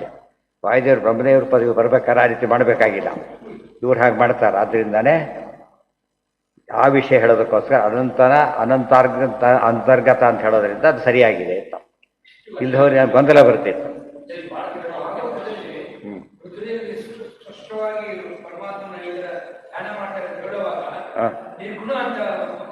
ಅದ್ಯಾಕೆ ಬಂದು ಇದ್ದಕ್ಕಿದ್ದ ನಿರ್ಗುಣ ಅದು ಎಂದೋ ಬೋಧೋಗಿದೆ ಅಲ್ಲ ಕಥೆ. ಸರಿ ಇಲ್ಲ. ಒಟ್ಟು ಅನಂತಾಯ ಶೇಷಾಯ ಅಂತನೂ ಅರ್ಥ, ಶೇಷಾಂತರ್ಗತಾಯ ಅಂತನೂ ಅರ್ಥ ಮುಂದೆ ಹೇಳ್ತಾರೆ. ಅದು ಕಾಮನ್, ಅದು ಮತ್ತೆ ಹೇಳಬೇಕಾಗಿಲ್ಲ, ಎಲ್ಲ ಕಡೆ ಕಾಮನ್ನು. ಹೌದೌದು, ಅದು ಬೆಟ್ಟ ಹೇಳಾಗಿ ಇಲ್ವೇ ಇಲ್ಲ. ಯಾರೇ ಏನೇ ಹೇಳಿದ್ರು ಕೂಡ ವಾಯುದೇವರು ಬಿಟ್ಟು ಉಳಿದವ್ರು ಬರ್ತಿರೋಕೆ ಅಂತ ಹೇಳಬೇಕಷ್ಟೆ. ವಾಯುದೇವರು ಬ್ರಹ್ಮದೇವ್ರನ್ನ ಬಿಟ್ಟರೆ ಉಳಿದವರೆಲ್ಲ ಏನಂತ ಹೇಳಬೇಕು? ಭಾರತೀಯ ಪ್ರಾಣ ಅಂತರ್ಗತ ಹೇಳಲೇಬೇಕು. ಅದು ಕಾಮನ್. ಅದು ಇಲ್ಲಿ ಸ್ಪೆಷಲ್ ಏನು ಅಂದರೆ ಶೇಷದೇವ್ರನ್ನೂ ತಗೊಳ್ತಾರೆ. ಯಾರು? ರುದ್ರದೇವರು. ಹೊಸ ವಿಷಯ ಅದು. ಹಾಂ, ಅಲ್ಲಲ್ಲ, ವಾಯುದೇವರು ಮಾಡೋದಿಲ್ಲ, ಬ್ರಹ್ಮದೇವರು ಮಾಡೋದಿಲ್ಲ. ಅವ್ರು ಸೀನಿಯರ್ ಅಷ್ಟೇ. ಇವ್ರು ಹಾಗಲ್ಲ. ಶೇಷಪದಿ ಮುಂದೆ ಬರ್ಬೇಕಾದ್ರೆ ಇದು ಮಾಡಿಕೊಂಡೇ ಹೋಗಬೇಕು. ಸ್ಪೆಷಲ್ ಅದು, ಎಲ್ಲೂ ಇಲ್ಲದೆ ಇರೋ ಹೊಸ ವಿಷಯ ಅದು. ಅದಕ್ಕೆ ಅನಂತಾಂತ ಸ್ಥಿತೋ ವಿಷ್ಣು ಅನಂತಶ್ಚ ಸಹ ಮುನ. ಅನಂತ ಶೇಷ, ಅನಂತಾಂತರ್ಗತ ವಿಷ್ಣು, ಅವರಿಬ್ಬರನ್ನೂ ಕೂಡ ಪೂಜ್ಯತೆ ಗಿರಿಶೇನ ಈಶಃ, ರುದ್ರದೇವರಿಂದ ಪೂಜಿತರಾಗ್ತಾರೆ. ಇಲಾವೃತ ಗತೇನತು, ಎಲ್ಲಿ ಇಲಾವೃತ ಖಂಡದಲ್ಲಿದ್ದಾರೋ ಅಲ್ಲಿ ಉಪಾಸನೆ ಹಾಗೆ ಮಾಡಬೇಕು. ಇಲ್ಲಿ ಒಂದು ವಿಷಯ ಬರುತ್ತೆ. ಅನಂತಾಯ ಅನ್ನೋ ಪದ ಇಬ್ಬರಿಗೂ ಅನ್ವಯ. ಬಿಡಿಸಿ ಹೇಳಲಿಲ್ಲ. ಅನಂತ ಅಂತರ್ಗತಾಯ ಅಂತ ಹೇಳಬೇಕಿತ್ತಾಗ ಹೇಳಲಿಲ್ಲ. ಅದಕ್ಕೇನಂತ ಕರೀತಾರೆ? ಮಿಶ್ರಸ್ತುತಿ ಅಂತ ಹೆಸರು. ಮಿಶ್ರಸ್ತುತಿ ಅಂದ್ರೇನು? ಮೇಲಿರೋರನ್ನ ಅವಳು ಇಬ್ಬರು ಸೇರಿಸಿ ಹೇಳ್ಬಿಡು, ಗೊತ್ತಾಯ್ತಾ? ರುದ್ರದೇವ ಸ್ತೋತ್ರ ಮಾಡ್ತಾ ನೀವೇ ಸರ್ವೋತ್ತಮ ಅಂದ್ಬಿಟ್ರೆ ಏನಾಗುತ್ತಾಗ? ರುದ್ರದೇವರಿಗೆಲ್ಲ, ಒಳಗಿರೋ ದೇವರಿಗೆ ಅನ್ವಯ. ಇದು ಮಿಶ್ರ ಸ್ತುತಿ ಅಂತ. ಮಿಶ್ರ ಅದನ್ನು ಬಿಡಿಸ್ಕೊಂಡು ಓದಬೇಕಾಗ ಯಾರು ಯಾವ್ದು ಅಪ್ಲಿಕಬಲ್ ಅಂತ strike of which is unnecessary ಅಂತ ಆ ಥರ ಓದಬೇಕಾಗ ಆ ಕ್ರಮ ಇದ್ದಿದ್ದಕ್ಕೆ ಮಹಾಭಾರತ ರಾಮಾಯಣಗಳಲ್ಲಿ ಇದರಲ್ಲಿ ಕೂಡ ಅಂಥ ಸ್ತೋತ್ರಗಳು ಬರುತ್ತೆ. ಯಾರನ್ನು ಸುರದರ ಸ್ತೋತ್ರ ಮಾಡೋಕ್ರೆ ನೀವೇ ಸರ್ವೋತ್ತವರು ಸ್ತೋತ್ರ ಮಾಡಿಬಿಡ್ತಾರೆ. ಬಿಡಿಸ್ಬೇಕಾದ್ರೆ ನಿಮ್ಮ ಒಳಗಿರ್ತಕ್ಕಂಥ ದೇವರು ಸರ್ವೋತ್ತಮ ಅಂತ ಅರ್ಥ ಆಯ್ತಾ. ಇದೊಂದು ಮಿಶ್ರ ಸ್ತುತಿ ಅಂತ ಕಾನ್ಸೆಪ್ಟ್ ಅದಕ್ಕೆ. ಮಿಶ್ರ ಸ್ತುತಿ, ಮಿಶ್ರ ಅಂದ್ರೆ ಏನು? ಇಬ್ಬರನ್ನು ಮಿಶ್ರ ಮಾಡಿ ಹೇಳೋದು. ಬಂದ ತೆಗೆದು ಯಾರಿಗೆ ಯಾವುದನ್ನೇ ಅಂತ ಬಿಡಿಸ್ಕೋಬೇಕಾದ್ರೆ ಅದು ಬಿಡಿಸ್ಕೊಂಡು ಬರದೆ ಹೋದರೆ ಅಪಾರ್ಥ ಆಗುತ್ತೆ. ಅಪಾರ್ಥ ಆಗಿಬಿಟ್ಟು ನೋಡಿದರೆ ಐಕ್ಯ ಹೇಳ್ತಾರೆ ಅಂತ ಒಂದು ಅರ್ಥ ಆಗುತ್ತೆ. ಐಕ್ಯ ಹೇಳ್ತಾರೆ ಅಥವಾ ತಾರತಮ್ಯ ಬಿಟ್ಟುಬಿಟ್ಟಿದ್ದಾರೆ, ಆದ್ದರಿಂದ ನಾವು ಬಿಟ್ಟು ಬಿಡಬಹುದು, ಹೀಗೆಲ್ಲ ಅಪಾರ್ಥ ಆಗುತ್ತೆ. ಹಾಂ, ಇದು ಇದೆಲ್ಲ ಬಿಲ್ಲೇ ಇಲ್ಲ ಅವರಿಗೆ. ಎಲ್ಲ ಸುಳ್ಳು ಬರೀ ತೊಗೊಂಡು ಏನು ಮಾಡ್ತಾರೆ? ಈ ಚಕ್ಕರೆ ಬರೋದಿಲ್ಲ, ಅದೆಲ್ಲ ಬರೋದಿಲ್ಲ. ಪುರಾಣ ಸರಿಯಾಗಿ ಓದಿದ್ರೆ ಮಾತಿದ್ದೆ. ಅದಕ್ಕೆ ಆಚಾರ್ಯ ಏನು ಮಾಡಿದರು? ಬೇರೆ ಪುರಾಣದ ವಾಕ್ಯನೇ ಕೊಟ್ಟು ಮಾಡಿದರು. ತಮ್ಮ ವಾಕ್ಯದಿಂದ ಇಂಟರ್ಪ್ರಿಟೇಷನ್ ಸೃಷ್ಟಿ ಮಾಡಲಿಲ್ಲ, ಅವರೇ ಹೇಳಿದ್ದಾರೆ. ಉದಾಹರಣೆ ಬೇರೆ ಕೂಡ ಪುರಾಣ ಹೇಳಿದ್ರೆ ಎಲ್ಲ ಪುರಾಣ ವಾಕ್ಯಗಳು. ನಾವು ಅಡ್ಜಸ್ಟ್ ಮಾಡ್ತಾ ಇಲ್ಲ, ಅದನ್ನು ಇರೋದನ್ನು ಹೇಳ್ತಾ ಇರೋದು ಅಷ್ಟೇ. ಅರ್ಥ ಆಯ್ತಾ? ಅಡ್ಜಸ್ಟ್ ಮಾಡಿದ್ರೆ ಏನಾಗುತ್ತದು? ತಮ್ಮತ್ರಕ್ಕೆ ತಕ್ಕಂತೆ ಹೊಂಚ್ಕೊಂಡ್ರು ಅಂತಾಗುತ್ತೆ. ಅಲ್ಲ, ಇರೋದನ್ನೇ ನಾವು ಮತ ಮಾಡಿರೋದ ಹೊರತು ಹೊಂಚ್ಕೊಂಡು ಮತ ಮಾಡಿಲ್ಲ. ಮಿಶ್ರಾಸ್ತು ಜೀವವ್ಯಪೇಕ್ಷೆಯ ಚೈವ ತಥಾಂತರ್ಯಾಮ್ಯಪೇಕ್ಷೆಯ ವಿಶ್ರಾಸ್ತು ಸ್ವಯೋಜ್ಞೇಯ ವಿಷ್ಣೋರನ್ಯತ್ರ ಕೇವಲಂ. ನಾವು ಪ್ರತಿಮೆನೇ ಪೂಜೆ ಮಾಡ್ತೀವಿ ಅಂತ ತಿಳ್ಕೊಂಬ. ಇರೋದು ಪ್ರತಿಮೆ. ಏನು ಮಾಡ್ತೀವಿ ನಾವೀಗ? ನಾರಾಯಣ ಸ್ತೋತ್ರ. ಪ್ರತಿಮೆ ನಾರಾಯಣನಾ? ಅಲ್ಲ. ನಮಗೆ ಏನು ಗೊತ್ತಿದೆ ಈಗ? ಅಂತ ಪ್ರತಿಮೆ ಒಳಗೆ ಸನ್ನಿಧಾನ ಇದೆ ಅಂತ ತಿಳ್ಕೊಂಡಿವಿ. ಅಂತರ್ಯಾಮ ಸನ್ನಿಧಾನ ಅಂತ ಹೇಳಬೇಕಾದ್ರೆ ಸನ್ನಿಧಾನ ಇದೆ ಅಂತ ತಿಳ್ಕೊಂಡು ಅದಕ್ಕೆ ಮಾಡ್ತೇವೆ ನಾವು. ಅಭಿಷೇಕ ಮಾಡೋದೆಲ್ಲ ಇದು ಪ್ರತಿಮೆಗೆ. ಬಟ್ ಹೇಳ್ತಿರೋದೆಲ್ಲ ಏನೋ ಪುರುಷ ಸೂಕ್ತ ಎಲ್ಲ ಹೇಳ್ಕೊಂಡು ಮಾಡ್ತೀವಿ. ಯಾತಕ್ಕೆ ಅಂದರೆ ದೇವರಿಗೆ ಅದು ಅಧಿಷ್ಠಾನ ಅಷ್ಟೇ. ಅದು ಇದಲ್ಲ. ಅಧಿಷ್ಠಾನವನ್ನು ನಾವು ಹೇಳಬೇಕಾದ್ರೆ ನ ಪ್ರತೀಕೆ ನಹಿಸ ಬ್ರಹ್ಮಸೂತ್ರ ಹೇಳಿತ್ತು. ಪ್ರತೀಕನೇ ದೇವರಲ್ಲ, ಪ್ರತೀಕದೊಳಗೆ ಇರೋದು ನಿಶ್ಚಯ, ಎರಡನ್ನೂ ಹೇಳಿದ್ದಾರೆ. ಅದು ಮಿಶ್ರ ಸ್ತುತಿಯೂ ಹಾಗೇನೆ. ಇವತ್ತು ಅಲಂಕಾರ ಕೊಡಿಸಿದವರಿಗೆ ಏನೋ ಹಚ್ಚುತ್ತೆ, ಅದಾದ ವಾಸಿ ಎಲ್ಲ ಅನಿರುದ್ಧ ಅನಿರುದ್ಧ ಅಂತ ಹೇಳ್ತಾನೆ ಇರ್ತಾರೆ. ಅವರು ಏನು ತಿಳ್ಕೊಂಡಿರ್ಬೇಕಾಗ? ಇದು ನಮಗಲ್ಲ. ಯಾರಿಗಿದು? ಆವಾಹಿತ ಭಗವದ್ ರೂಪಕ್ಕೆ ತಿಳಿದ್ರು. ನಾನು ಅನಿರುದ್ಧ ಅಂತ ತಿಳ್ಕೊಂಡ್ಬಿಟ್ಟು ಏನಾಗುತ್ತೆ ಅಲ್ಲಿಗೆ? ಇವ್ರ ಪೂಜೆನೂ ವೇಸ್ಟು, ಅವ್ರು ಪೂಜೆ ಮಾಡಿಸ್ಕೊಂಡಿದ್ದು ಭಯಂಕ ಅನರ್ಥಕ್ಕೆ ಕಾರಣ ಆಗ. ಎಚ್ಚರ ಇರಬೇಕು ಅವ್ರಿಗೆ. ಗೊತ್ತಾಯ್ತಾ? ಈ ಹಾಲು ಅಂತ ಲೋಟದಲ್ಲಿ ಹಾಲು ತಂದು ಕೊಡ್ತಾರೆ. ಲೋಟ ಕುಡಿತಾರೆ ಯಾರಾದರೂ, ಏನು ಮಾಡ್ತಾರೆ? ಒಳಗಿನ ಹಾಲು ಮಾತ್ರ ತೊಗೊಡ್ತಾರೆ, ಲೋಟ ಬಿಟ್ಟು ಬಿಡ್ತಾರೆ. ಅದೇ ರೀತಿಯೇ ಎಲೆ ಇರ್ತದೆ, ಎಲೆ ತಿಂತಾರ? ತಿನ್ನೋದಿಲ್ಲ. ಆ ರೀತಿಯಲ್ಲಿ ಮಿಶ್ರ. ಕೆಲವು ಪದಾರ್ಥ ಕೈಯಲ್ಲಿ ಹಾಕ್ತಾರೆ, ಅದು ಪೂರ್ತಿ ತೊಗೊಂಡ್ಬಿಡು. ಜೇನುತುಪ್ಪ ಹಾಕಿದಾಗ ತೀರ್ಥ ಕೈಯಲ್ಲಿ ಪೂರ್ತಿ ತೊಗೊಳುತ್ತಾರೆ. ಆ ರೀತಿ ಇದೆ ಅಂತ ಇದು ಬರೋದಿಲ್ಲ. ಇವೆಲ್ಲ ಅನುಷ್ಠಾನದಲ್ಲಿ ಇರುತ್ತೆ. ನಾವೇನು ಮಾಡೋದಿಲ್ಲ, ಅದನ್ನು ಅಪ್ಲೈ ಮಾಡ್ಕೊಳ್ಳೋದಿಲ್ಲ. ಅನುಷ್ಠಾನದಲ್ಲಿ ಯಾತಕ್ಕೆ ಬಂತು ಅಂದರೆ ಈ ಪುರಾಣದ ಆಧಾರದಲ್ಲೇ ಬಂತು. ಆಮೇಲೆ ಅದನ್ನು ಮರೆತು ಬಿಟ್ಟರು ಜನ.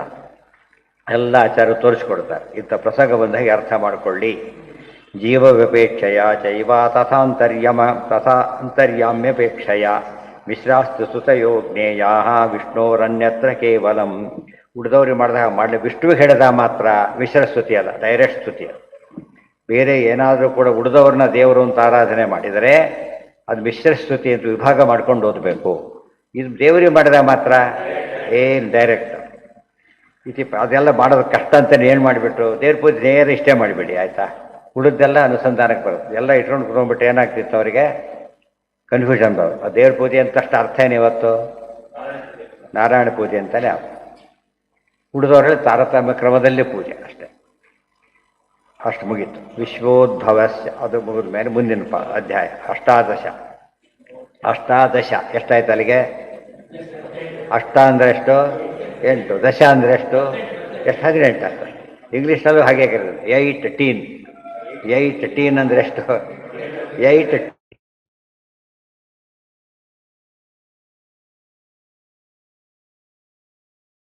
ಹಾಗೆ ಇಂಗ್ಲೀಷಲ್ಲೂ ಬಂದ್ಬಿಟ್ಟಿತ್ತು.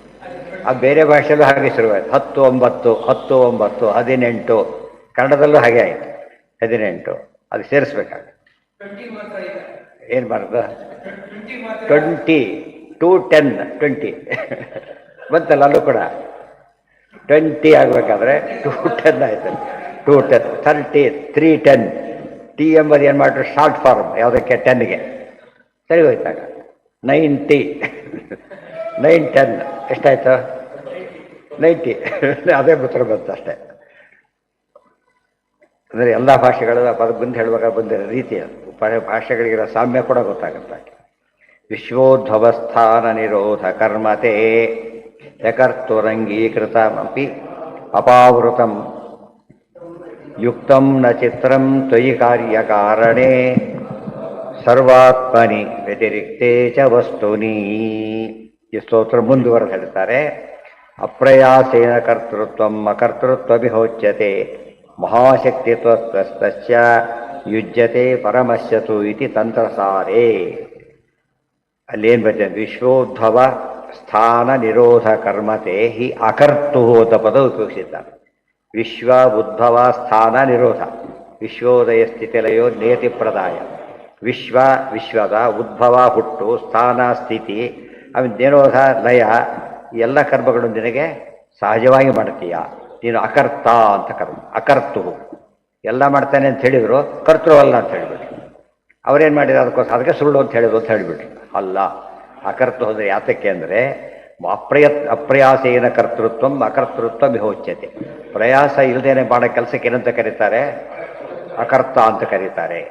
ಆ ಮಹಾಶಕ್ತಿತ್ವಸ್ತಸ್ಯ ಯುಜ್ಯತೆ ಪರಮಸ್ಯತು, ಸರ್ವಕರ್ತೃವಾಗಿದ್ದಾನೆ, ಅಕರ್ತ ಅಂತ ಹೆಸರಿದೆ, ಭಗವದ್ಗೀತೆಯಲ್ಲೇ ಬಂದಿದೆ. ತಸ್ಯ ಕರ್ತಾರಮಪಿ ಮಾಂ ವಿದ್ಧಿ ಅಕರ್ತಾರಮವ್ಯಯಂ. ಮಾಡಿದವನು ನಾನೇ, ಮಾಡಿಲ್ಲ ಅಂಬೋದು ನಾನೇ. ಇದೆಲ್ಲ ತಿಳ್ಕೊಂಡ್ರೆ ಪ್ರಯಾಸವಿಲ್ಲದ ಪರಮಾತ್ಮ ಮಾಡ್ತಾನಾದ್ದರಿಂದ ಪರಮಾತ್ಮ ಕರ್ತೃವೇ ಅಲ್ಲ ಅಂತ ಹೇಳಿದ್ರೆ ಸರಿಯಾದದ್ದು.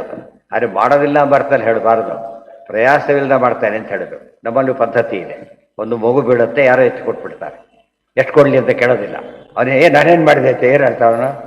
ನಾನೇನು ಮಾಡಿದೆ ಏನು ಮಾಡಿದ್ದು? ಬಿದ್ದೆ ಎತ್ಕೊಟ್ಟೆ ಅಷ್ಟೇ. ಅವನಿಗೆ ಲೆಕ್ಕ ಇಲ್ಲ, ಯಾಕೆ ಜೋರಾಗಿದ್ದಾನೆ, ಈ ಲೆಕ್ಕನೇ ಇಲ್ಲ. ಯಾವಾಗ ಕಷ್ಟಪಟ್ಟು ಮಾಡ್ತಾನೆ ಅವಾಗ ಏನಾಗುತ್ತೆ? ಕರ್ತ, ನಾನು ಮಾಡಿದ್ದೇನೆ ಅಂತ ಹೇಳ್ಕೋಬೇಕಾಗತ್ತೆ. ಇವೆಲ್ಲ ಕೂಡ ಅರ್ಥ ಮಾಡ್ಕೊಂಡು ಲೋಕದಲ್ಲಿ ವ್ಯವಹಾರ ಇದೆ. ಅದು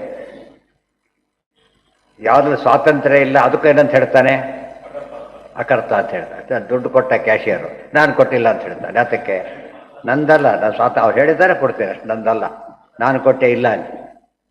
ಎಲ್ಲ ವ್ಯವಹಾರಗಳಿದೆ. ಇದೇನು ಮಾಡ್ತಾರೆ? ಒಂದೇ ಒಂದು ತಿಳ್ಕೊಂಡ್ಬಿಡ್ತಾರೆ, ಏನೋ ಸುಳ್ಳು, ಅದು ಒಂದೇ ಉತ್ತರ. ಅದಕ್ಕೆ ಹಾಗೆ ಹೇಳಬಾರ್ದು.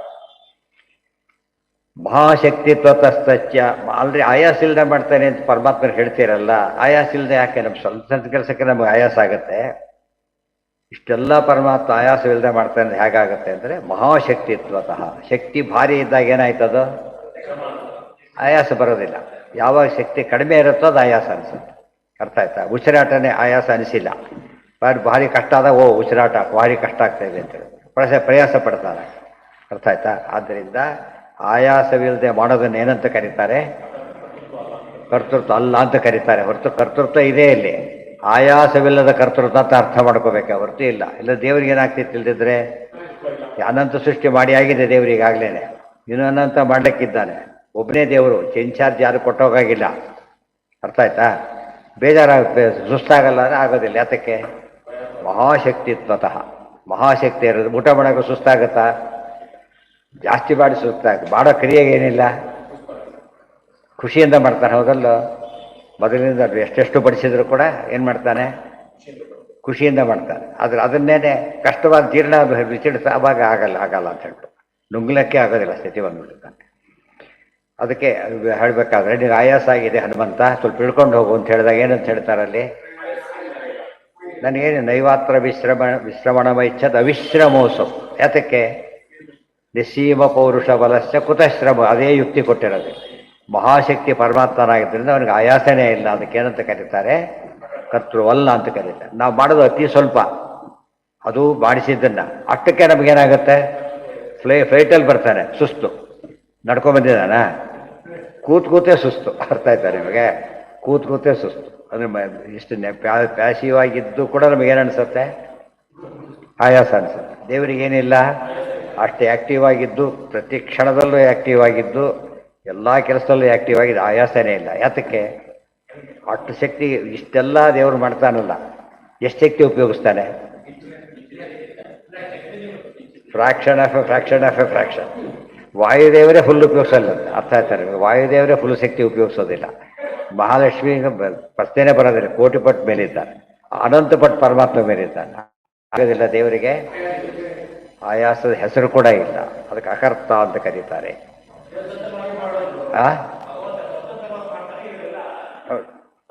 ಸ್ವತಂತ್ರವಾಗಿ ಮಾಡ್ತಾನೆ, ಸರ್ವಶಕ್ತನಾಗಿ ಮಾಡ್ತಾನೆ. ಸರ್ವಶಕ್ತ ಆ ಪದ ತೆಗಿಬೇಕು.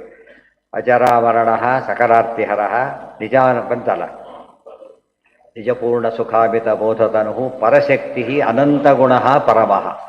ಆ ಪದ ದ್ವಾದಶೋತ್ತರಲ್ಲಿ ಇರೋ ಇಲ್ಲಿಂದ ತಗೊಳ್ಬೇಕಾದ್ರೆ ಎಕ್ಸ್ಪ್ಲೇನ್ ಮಾಡ್ಬೇಕು ಹೇಳಿ. ಇದರಿಂದ ಮಹಾಶಕ್ತಿ, ಮಹಾಶಕ್ತಿ ಮಹಾದ್ಯುತಿ ಎಲ್ಲಿದೆ? ವಿಷ್ಣು ಸಹಸ್ರ ಮಹಾಶಕ್ತಿ ವಿಷ್ಣು ಸಹಸ್ರನಾಮಕ್ಕೆ ಅರ್ಥ ಇದೆ. ಮಹಾಶಕ್ತಿ ಅಂತ ದೇವರಿಗೆ ಹೇಳಿದ್ರಿಂದ ಆಯಾಸ ಇಲ್ಲದೆ ಮಾಡ್ತಾನೆ.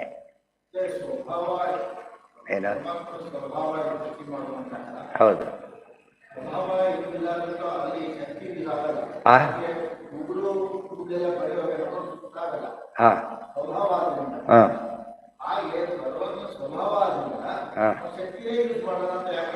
ಹೇಳಬಾರದು. ಯಾಕಂದ್ರೆ ಮಹಾಶಕ್ತಿ ಅಂತ ಹೇಳಿದಾರಲ್ಲ, ಮಹಾಶಕ್ತಿ ಅದರ ಸ್ವಭಾವ. ಏನು ಕಾರಣ ಇದಕ್ಕೆ? ಮಹಾಶಕ್ತಿ. ಮಹಾಶಕ್ತಿ ಎಲ್ಲಿಂದ ಬಂತು? ಸ್ವಭಾವ. ಸ್ವಭಾವದಲ್ಲಿ ಎಂಡ್ ಆಗಲೇಬೇಕು ಅದು ದೇವ್ರಿಗೆ ಹೇಳಿದಾಗ. ಬಟ್ ಡೈರೆಕ್ಟ್ ಕಾರಣ ಏನು ಕೊಡಬೇಕು? ಯಾವಾಗ ಕೆಲಸ ಮಾಡ್ಲಿಕ್ಕೆ ಏನು ಬೇಕು? ಶಕ್ತಿ. ನಮ್ಮ ಕೈಲಾಗಲ್ಲ ಏನು ಹೇಳ್ತೀವಿ ಅದಕ್ಕೆ? ಶಕ್ತಿ ಇಲ್ಲ ಅಂತ ಅರ್ಥ. ಶಕ್ತಿ ಇದೆ ಅಂತ ಹೇಳಬೇಕೀಗ. ಶಕ್ತಿ ಎಲ್ಲಿದೆ ಅಂದರೆ ಸ್ವಭಾವ. ಪರಾಶ್ಯ ಶಕ್ತಿ ವಿವಿಧೈವ ಶ್ರೂಯತೆ ಎಕ್ಸ್ಪ್ಲನೇಷನ್ ಅದು. ಸ್ವಾಭಾವಿಕಿ ಜ್ಞಾನ ಪರಕ್ರಿಯಾಚ. ಹೌದು, ಪ್ರತಿಯೊಂದು ಸ್ವಭಾವನೆ. ಮತ್ತೆ ಆದ್ದರಿಂದ ಸಮಸ್ಯೆ ಬರಲಿಲ್ಲ. ಜ್ಞಾನನೂ ಸ್ವಭಾವ, ಶಕ್ತಿನೂ ಸ್ವಭಾವ, ಎಲ್ಲವೂ ಸ್ವಭಾವ. ಅನಂತ ಗುಣಗಳು ಸ್ವಭಾವನೆ. ಆದರೆ ನಮ್ಗೆ ಯಾವ ಗುಣ ಬೇಕೋ ಅದನ್ನು ಮಾತ್ರ ಹೇಳಿ ಅದು ಸ್ವಭಾವ ಅಂತ ಹೇಳಬೇಕಾದ್ರೆ. ಸುಖವಾಗಿ ಆನಂದವಾಗಿದ್ದಾನೆ ಅದು ಸ್ವಭಾವ. ನಾವು ಆನಂದವಾಗಿದ್ದೇವೆ ಏನೋ ಒಂದು ಕೆಲಸ ಆಗಿದ್ದಕ್ಕೆ, ಇಲ್ಲೋದ್ರಿಲ್ಲ. ಸ್ವರೂಪದಲ್ಲಿದ್ದರೆ ನಮ್ಗೆ ಗೊತ್ತಾಗಲ್ಲ ಅದು. ಹಾಂ ಹಾಂ ಅವ್ರದ್ದು ಸ್ವಭಾವನೆ. ಅವ್ರು ಏನು ಶಕ್ತಿ ಅದು ಸ್ವಭಾವನೆ. ಆದರೆ ಸ್ವತಂತ್ರ ಅಲ್ಲ. ದೇವರಿಗೆ ಎರಡಿದೆ, ಸ್ವಭಾವ ಹೌದು, ಮಹಾ ಹೌದು, ಸ್ವಭಾವ ಆಗಿರ್ತದೆ. ಸ್ವಾತಂತ್ರ್ಯ ಇರೋದು. ನಮಗೆ ಮೂರೂ ಇಲ್ಲ. ಅಪ್ರಯಾಸೇನ ಕರ್ತೃತ್ವಂ ಅಕರ್ತೃತ್ವಮಿಹೋಚ್ಯತೆ ಮಹಾಶಕ್ತಿತ್ವತಸ್ತಸ್ಯ ಯುಜ್ಯತೆ ಪರಮಶ್ಯತು. ಇದರಲ್ಲಿ ನಮಗೇನಾಗ್ತಿತ್ತು ದೇವ್ರ ಬಗ್ಗೆ? ನಾವು ದೇವ್ರಿಗೆ ತುಂಬ ಕೇಳ್ಕೊಳಕ್ಕೆ ಹೋಗಬಾರ್ದು. ನಾವು ಸುಮ್ಮನೆ ಪೀಡಿಸ್ದಾಗತ್ತೆ ದೇವ್ರನ್ನ, ಹೌದಲ್ಲ? ಸ್ಟ್ರೈನ್ ಮಾಡಿಸ್ದಾಗತ್ತೆ. ತುಂಬ ಸ್ಟ್ರೈನ್ ಮಾಡಿಸ್ಬೇಡ್ರಿ ಅಂತ ಹೇಳ್ತಾರಲ್ಲ. ನಾವೆಲ್ಲ ದೇವ್ರ ಸೋತು ಯಾತಕ್ಕೆ ಮಾಡೋದ್ರಿಂದ ದೇವರಿಗೆಲ್ಲ ಸ್ಟ್ರೈನ್ ಆದರೆ ಕಷ್ಟ, ಟೆನ್ಷನ್ ಆಗಬಾರ್ದು. ಅದಕ್ಕೆ ನಾವು ದೇವ್ರನ್ನ ಸ್ವಂತ ಆತ ಪಾಡಿಗೆ ಬಿಟ್ಟುಬಿಡೋಣ, ನಮ್ಮ ಪಾಡಿ ಅದೇ ಹೇಳೋಣ ಅಂದರೆ ದೇವ್ರ ಆಗದೆ. ಆಕಾಶ ಅದ್ರ ಪಾಡಿಗೆ ಬಿಟ್ಬಿಡ್ಲಿಕ್ಕಾಗತ್ತಾ? ನೋಡಿದ್ರೆ ನಾವು ಹೋಗಿಬಿಡ್ತೀವಿ. ಆದ್ದರಿಂದ ಆ ಪ್ರಶ್ನೆ ಬರೋದಿಲ್ಲ. ಕೆಲವು ಕುತರ್ಕ ಮಾಡ್ತಾರೆ. ಕುತರ್ಕ ಪುತ್ರಗಳವೆಲ್ಲ ಕೂಡ. ತದ್ಭಗವತೋ ಮಾಯಾಮಯಂ ರೂಪಂ ಪರಮ ಸಮಾಧಿಯೋಗೇನ ರಮಾದೇವಿ ಸಂವತ್ಸರಸ್ಯ ರಾತ್ರಿಷು ಪ್ರಜಾಪತೆ ದುಹಿತೃಭಿ ಉಪೇತಾ ಅಹಸ್ಸು ತದ್ಭರ್ತೃಭಿ ಉಪೇತಾ ಉಪಾಸ್ತೆ ಇದಂಚ ಉದಾಹರತಿ. ಇಲ್ಲಿ ಕಾಮದೇವ ಸ್ಥಿತ ಪರಮಾತ್ಮನ ರೂಪವನ್ನು ಕಾಮದೇವ ಸ್ಥಿತ ಆದಂಥ ಪರಮಾತ್ಮನ ಉಪಾಸನೆ ಮಾಡ್ತಾ ಇದ್ದಾರೆ ಅಂತ ಹೇಳಿದರು. ಅಲ್ಲಿ ರತ್ನಿದೇವಿ ಒಳಗೆ ಮಹಾಲಕ್ಷ್ಮಿ ಇದ್ದಾರೆ, ಅವರು ಸ್ತೋತ್ರ ಮಾಡ್ತಾರೆ. ಕಾಮದೇವ ಪರಮಾತ್ಮನ ಸ್ತೋತ್ರ ಮಾಡ್ತಾರೆ. ಅಲ್ಲೆಲ್ಲ ವಿವರಣೆ ಕೊಡ್ತಾರೆ. ಕಾಮದೇವ ಸ್ಥಿತಂ ವಿಷ್ಣುಂ ಉಪಾಸ್ತೆ ಶ್ರೀ ರತಿಸ್ಥಿತ. ನೋಡಕ್ಕೆ ಏನನ್ಸುತ್ತೆ? ಸುಮ್ಮನೆ ಮಹಾಲಕ್ಷ್ಮಿನೇ ಉಪಾಸನೆ ಮಾಡಿದರು ಅಲ್ಲ, ರತಿ ಉಪಾಸನೆ ಮಾಡ್ತಿರೋದು. ಒಳಗೆ ಯಾರಿದ್ದಾರೆ? ಮಹಾಲಕ್ಷ್ಮಿ ಇದ್ದಾರೆ. ಕಾಮನ ಉಪಾಸನೆ ಮಾಡಿದರೆ ಕಾಮನೊಳಗೆ ಯಾರಿದ್ದಾರೆ? ನಾರಾಯಣ ಇದ್ದಾರೆ. ಆ ರೀತಿ ತಿಳ್ಕೊಬೇಕೆ ಹೊರತು ಸಾಕ್ಷಾತ್ ರತಿ ಸಾಕ್ಷಾತ್ ಮಹಾಲಕ್ಷ್ಮಿ ಅಲ್ಲ. ರತಿನೇ ಬೇರೆ, ಮಹಾಲಕ್ಷ್ಮಿನೇ ಬೇರೆ. ಇವೆಲ್ಲ ವಿವರಣೆ ಕೊಡದೆ ಹೋಗಿದ್ರೆ ಗೊತ್ತಾಗ್ತಿರ್ಲಿಲ್ಲ. ಇನ್ನೊಂದು ಖಂಡ ಕೇತುಮಾಲಾ ಖಂಡದಲ್ಲಿ ಏನಾಯಿತು ಅಂತ ಹೇಳ್ತಾ ಇದ್ದಾರೆ. ಒಂದೊಂದು ಖಂಡದ್ದನ್ನು ಡೀಟೇಲ್ ಪ್ರತಿಯೊಂದು ಖಂಡವನ್ನು ಹೇಳ್ತಾರೆ. ಆ ಖಂಡದಲ್ಲಿ ಯಾರು ಪ್ರಜೆಗಳು, ಯಾರು ಮುಖ್ಯಸ್ಥ, ಯಾರು ಅವರ ಉಪಾಸ್ಯ ಮೂರ್ತಿ ಯಾವುದು, ಪ್ರತಿಯೊಂದಕ್ಕೂ ಹೇಳ್ತಾರೆ. ಇಲ್ಲಿ ಹೇಳಬೇಕಾದ್ರೆ ರತಿ ಕಾಮ ಉಪಾಸನೆ ಮಾಡಿಕೊಂಡಿದ್ದಾರೆ ಅಂತ ಹೇಳಿ. ಕಾಮದೇವ ಸ್ಥಿತಂ ವಿಷ್ಣುಂ ಉಪಾಸ್ತೆ ಶ್ರೀಹಿ ರತಿಸ್ಥಿತ ಕಾಮದೇವಂ ರತಿಶ್ಚಾಪಿ ವಿಷ್ಣೋಸ್ತು ಪ್ರಾಕೃತಾಂತನುಂ. ವಿಷ್ಣೋಸ್ತು ಪ್ರೀತಿ ಬ್ರಹ್ಮಾಂಡೆ. ಆದರೆ ಕಾಮದೇವಂ ರತಿಶ್ಚಾಪಿ, ರತಿ ಕಾಮದೇವನ ಉಪಾಸನೆ ಮಾಡ್ತಾನೆ. ಮತ್ತು ರತಿ ಒಳಗಿರ್ತಕ್ಕಂಥ ಮಹಾಲಕ್ಷ್ಮಿ ದೇವ್ರನ್ನ ಉಪಾಸನೆ ಮಾಡ್ತಾನೆ. ಕಾಮದೇವ ದೇವ್ರನ್ನ ಆರಾಧನೆ ಮಾಡ್ತಾನೆ. ರತಿ ಫಸ್ಟ್ ಏನು ಮಾಡೋದು? ಕಾಮದೇವನ ಪತ್ಯಂತರ್ಗತ ಪೂಜೆ ಮಾಡಬೇಕು. ಕಾಮದೇವ ಯಾರು ಅಂದರೆ ಪ್ರಾಕೃತ ರೂಪ. ಅದು ಪ್ರಾಕೃತ ಆತ ಕಾಮ. ಒಳಗಿರೋ ಭಗವಂತ ಯಾರು? ಅಪ್ರಾಕೃತ. ಇದು ಸರಿಯಾಗಿ ತಿಳ್ಕೊಂಡ್ರೆ ವಿವರಣೆ ಇಲ್ಲ. ಮತ್ತೆ ಮಿಶ್ರ ಇದು. ಸುಮ್ಮನೆ ತಿಳ್ಕೊಂಡ್ಬಿಟ್ರೆ ಏನಾಗ್ತಿತ್ತು? ಇದು ಅಪಾರ್ಥ ಕಾರಣ ಆಗ್ತಿತ್ತು. ಅದು ತಿಳ್ಕೊಳ್ಬಾರದು. ಇತಿ ಬ್ರಹ್ಮಾಂಡೇ ಕಾಮದೇವ ಕಾಮದೇವ ಅಂದರೆ ಏನರ್ಥ? ಕಾಮದೇವ ಅಂದರೆ ಅನೇಕ ಅರ್ಥ. ಎಷ್ಟು ಅರ್ಥ ಹೇಳ್ಬೇಕು ಅದಕ್ಕೆ? 100 ಅರ್ಥ ಹೇಳ್ಬೇಕು. ಆದ್ದರಿಂದ ಕಾಮಶ್ಚಾಸೋ ದೇವಶ್ಚ ಕಾಮಶ್ಚ ದೇವ ಹೇಳ್ಬೇಕು. ಕಾಮಾಂತರ್ಗತ ದೇವ ಅನೇಕ ಅರ್ಥಗಳಿದೆ. ಕಾಮವನ್ನು ಪಾಲನೆ ಮಾಡ್ತಾನೆ. ಏನದು? ನಮ್ಮ ಇಚ್ಛೆಗಳಿಂದ ಒಳ್ಳೆಯ ಇಚ್ಛೆಗಳನ್ನು ಉಳಿಸ್ತಾನೆ. ಹಾಗೆ ಒಂದೇ ಇಚ್ಛೆ ಬರೆದು ಇಚ್ಛೆ ಹೋಯ್ತು, ಉಳಿಸ್ಲಿಲ್ಲ, ಹೋಯ್ತು. ಕಾಮಪಾಲ. ಅಯೋಗ್ಯರ ಕೆಟ್ಟ ಕಾಮನೆ ಪಾಲನೆ ಮಾಡ್ತಾನೆ. ಹಾಗೆ ಒಳ್ಳೆಯವರು ಒಳ್ಳೆ ಕಾಮ ಪಾಲನೆ ಮಾಡ್ತಾರೆ ಸ್ವರೂಪದ್ದು. ಕೈಯಲ್ಲಿದ್ರೆ ಏನಾಗ್ತಿತ್ತು? ಅವ್ರು ಒಳ್ಳೇದನ್ನೇ ಅನಿಸ್ತಾರೆ. ಎಷ್ಟೋ ಸಲ ಒಳ್ಳೇದು ಮಾಡೋದಿಲ್ಲ, ಒಳ್ಳೆಯ ಇಚ್ಛೆ ಬರೋದಿಲ್ಲ ಕೆಲವು ಸಲ. ಅದಕ್ಕೇನು ನಮ್ಮ ಕೈಲಿಲ್ಲ ಅಂತ ತೋರಿಸ್ಲಿಕ್ಕೆ. ಅದಕ್ಕೆ ಏನು ಕೇಳ್ತೇವೆ ನಾವಾಗ? ಧಿಯೋ ಯೋನ ಒಳ್ಳೆಯ ರಾತಿಯಲ್ಲಿ ಪ್ರೇರೇಪಣೆ ಮಾಡುವಂಥ ಕೆಲಸ. ಕಾಮಿ ಅಂದರೆ ಕಾಮಸ್ವಾಮಿ. ಧನಿ ಅಂದ್ರೇನು? ಧನದ ಸ್ವಾಮಿ ಧನಿ, ಕಾಮದ ಸ್ವಾಮಿ ಪರಮಾತ್ಮ. ನಮ್ಮ ಇಚ್ಛೆ ನಮ್ಮಲ್ಲಿ, ನಮ್ಮ ಸ್ವಾಮಿತ್ವ ನಮಗಿಲ್ಲ. ಇಲ್ಲದ್ರೆ ಒಳ್ಳೆಯ ಇಚ್ಛೆ ಹೋಗೋದಾಗಲಿ ಕೆಟ್ಟ ಇಚ್ಛೆ ಬರೋದಾಗಲಿ ಆಗ್ತಿರಲಿಲ್ಲ. ಅದಕ್ಕೆ ಕಾಮಿ ಕೃತಾಗಮ. ಮುಂದೆ ಕಾಮದೇವಂ ರತಿಶ್ಚಾಪಿ ವಿಷ್ಣುವಸ್ತು ಪ್ರಾಕೃತಾಂತನುಮಿತಿ ಬ್ರಹ್ಮಾಂಡೇ ಯಂ ಲೋಕಪಾಲಾಹ ಕಿಲ ಮತ್ಸರಜ್ವರಾ ಹಿತ್ವಾ ಯತಂತೋಪಿ ಪೃಥಕ್ ಸಮೇತ್ಯ ಚ ಪಾತುಂ ನ ಶೇಕುರ್ದ್ವಿಪದಶ್ಚತುಷ್ಪದಃ ಸರೀಸೃಪಸ್ಥಾಸ್ನು ಯತತ್ರ ದೃಶ್ಯತೆ.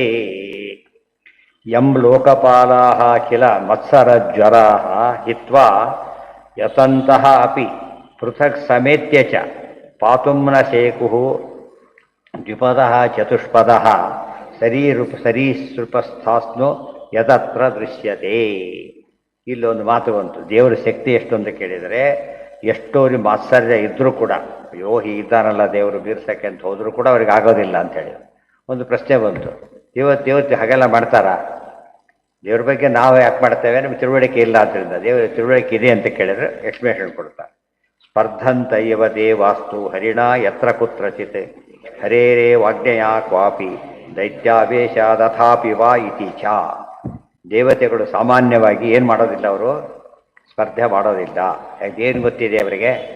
ಇವತ್ತು ಸಿಂಪಲ್ಲಾಗಿ ಟ್ರ್ಯಾಕ್ಟರು ಒಂದು ಕಾರ್ ಮುಂದೆ ಅವರು ಸ್ಪರ್ಧೆ ಮಾಡ್ತಾರೆ, ಓಟಕ್ಕೆ ಟ್ರೈ ಮಾಡ್ತಾನೆ. ಯಾಕೆ? ಇಂಪಾಸಿಬಲ್ ಅದು. ಮೊದಲು ಆದಷ್ಟು ಫಸ್ಟ್ ಏನು ಮಾಡ್ತಾನೋ ಅವನು, ಆದಷ್ಟು ಬೇಗ ಜಾಗ ಕೊಟ್ಬಿಡ್ತಾನೆ. ಜಾಗ ಕೊಡ್ಲಿಕ್ಕಾಗದೆ ಹೋದ್ರೆ ಪ್ರಾಬ್ಲಮ್ ಅಂದರೆ ಹೇಳ್ತಾನೆ, ಸ್ವಲ್ಪ ತಡೀರಿ ಅಂತ ಹೇಳ್ತಾನೆ ಹೊರತು ನಾನು ಹೋಗೋವರೆಗೂ ಹಾಗೆ ನಿಂತೀರಿ ಅಂತ ಹೇಳೋದಿಲ್ಲ. ನಾನು ಕೊಡೋವರೆಗೂ ನಿಲ್ತಾಳೆ, ಕೊಡೋವರೆಗೂ ಕಾಯಿಸ್ತಾರೆ ಅಷ್ಟೇ. ಅದೇ ರೀತಿ ನಮಗೆ ಗೊತ್ತಿದೆ, ದೇವತೆಗಳಿಗೂ ದೇವರಿಗೆ ಎಷ್ಟು ವ್ಯತ್ಯಾಸ ಇಮ್ಯಾಜಿನ್ ಮಾಡೋಕ್ಕೆ ಬರೋದಿಲ್ಲ. ಏನು ಮಾಡೋದಿಲ್ಲ, ಸ್ಪರ್ಧೆ ಮಾಡೋದೇ ಇಲ್ಲ. ಕೆಲವು ಸರಿ ಮಾಡಿದಾಗ ಕಾಣುತ್ತಲ್ಲ ಅಂತ ಕೇಳಿದರೆ, ಹೌದು ದೇವರು ಹೇಳಿರ್ತಾರೆ ಹಾಗೆ ಮಾಡಿ ಉಳಿದವ್ರಿಗೆ ಗೊತ್ತಾಗಲಿ ಅಂತೇಳಿ. ಬೆಸ್ಟ್ ಎಕ್ಸಾಂಪಲ್ ಯಾವುದು? ಬುದ್ಧ ಅವತಾರ ಆಯಿತು. ಅವರೆಲ್ಲ ಏನು ಫಾಲೋ ಮಾಡ್ತಿದ್ದಾರಾಗ? ಶುದ್ಧ ವೈಷ್ಣವ ಪದ್ಧತಿ ಫಾಲೋ ಮಾಡ್ತಿದ್ದಾರೆ. ಆಗ ಮಾಡ್ಲಕ್ಕೆ ಹೋದರು. ಹುಟ್ಟಿದ ಕೂಸು ಸಾಕ್ಷಾತ್ ಭಗವಂತ ಜೋರ ನಕ್ಕ ಬಿಟ್ಟು, ಏನು ಮಾಡ್ತಿದ್ದೀರಿ ನೀವೆಲ್ಲ ಕೂಡ, ಇದೆಲ್ಲ ಅರ್ಥ ಇಲ್ಲ ಅಂತ ಹೇಳಿದ. ಬಿಡಿಸ್ಬೇಕು, ಅನ್ಯಾಯಕ್ಕೆ ಹಾಕಬೇಕು. ಅವ್ರು ನೀನ್ಯಾರು ಹೇಳೋದಕ್ಕೆ? ಎಲ್ಲ ದೇವ್ರು ಹೇಳಿದ್ದಾನೆ, ನಾನು ನನ್ನಷ್ಟು ಯಾರೂ ದೊಡ್ಡವರಿಲ್ಲ ಅಂತ ಹೇಳಿದ. ಅದು ಹೇಗೆ ಹೇಳಬೇಕು? ಎಲ್ಲ ದೇವ್ರನ್ನ ಕರೆದ, ನಮಗೆ ಯುದ್ಧಕ್ಕೆ ಬನ್ನಿ ಅಂತ ಕರೆದ. ಎಲ್ಲರೂ ತಮ್ಮ ಆಯುಧ ಎಲ್ಲ ಹಾಕಿಬಿಟ್ರು ದೇವ್ರ ಮೇಲೆ. ಸ್ಪರ್ಧೆ ಇದೆ ಅದಕ್ಕೀಗ ಇಲ್ಲ. ಯಾಕೆ? ಆಜ್ಞೆ, ಅದು ಗೊತ್ತಾಯ್ತಾ? ಆಜ್ಞೆ ಮಾಡಿದ, ಆದ್ದರಿಂದ ದೋಷ ಅಲ್ಲ ಅದು, ಗೊತ್ತಾಯ್ತಾ? ಆಜ್ಞೆ ದೋಷ ಅಲ್ಲ. ಅದೇ ರೀತಿಯೇ ಆಚಾರ್ಯ ಏನು ಮಾಡಿದರು, ಶಿಷ್ಯರೆಲ್ಲ ಮಾತಾಡ್ಕೊತ ಕೂತಿದ್ರು. 2ನೇ ಬದರಿ ಯಾತ್ರೆ. ಸ್ವಲ್ಪ ಆಚಾರ್ಯ ಡೇಟ್ ಪ್ರಕಾರ ವಯಸ್ಸಾಗಿದೆ, ಇವರೆಲ್ಲ ಯಂಗ್ಸ್ಟರ್ಸು.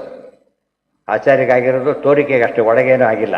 ಇವರಿಗೆ ಮಾತಾಡಿದ್ರು. ಆಚಾರ್ಯರು ಮೊದಲೇ ಬಂದಿದ್ರಂತೆ, ಹಾಗೆ ಎಲ್ಲ ಮಾತಾಡ್ಕೊತ ಕೂತಿದ್ದಾರೆ.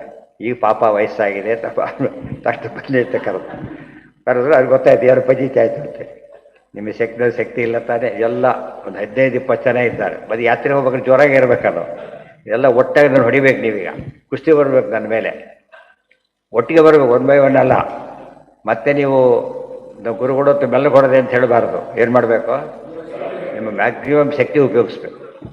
ಇಲ್ಲದವರು ಗುರುದ್ರೋಹದ ಪಾಪ ಬರುತ್ತೆ ನಿಮಗೆ. ಹೇಳ್ತಾರೆ ಗುರುದ್ರೋಹ ಪಾಪ ಬರುತ್ತೆ, ಬನ್ನಿ ಅಂದರು. ಬೇರೆ ದಾರಿಯಲ್ಲಿ ಏನೋ ಹೆಡೆಬಾರದು ಹೊಡೆದ್ರು, ಒಂದೇಟಿಗೆ ಎಲ್ಲ ಕೆಳಬಿಡ್ತಾರೆ. ಅವರು ದೋಷ ಬಂತು, ಅವ್ರಿಗೆ ಬರಲಿಲ್ಲ. ಯಾಕೆ? ಆಜ್ಞೆ ಮಾಡಿದ್ದಾರೆ ಬನ್ನಿ ಅಂತೇಳಿ. ಅವ ದೋಷ ಇಲ್ಲ. ಇನ್ನೂ ಸುಲಭ, ಎಲ್ಲರಿಗೂ ಗೊತ್ತಿರುತ್ತದೆ. ಮನೆಯಲ್ಲಿ ವಯಸ್ಸಾದವರೆಲ್ಲ ಏನು ಮಾಡಿದ್ರೆ ಕಾಲು ತುಳಿಸ್ಕೊಳ್ಳೋ ಪದ್ಧತಿ ಅದು. ತುಂಬ ಇಡೀ ಕೆಲಸ ಮಾಡಿರ್ತಾರೆ. ರಾತ್ರಿ ಸಾಮಾನ್ಯವಾಗಿ ಅದು ಪ್ರೋಗ್ರಾಮು. ದೊಡ್ಡ ಈಗೆಲ್ಲ ಒಟ್ಟಿಗೆ ಇರೋದಿಲ್ಲ, ಅದ್ರ ಗೊತ್ತಾಗಲ್ಲ.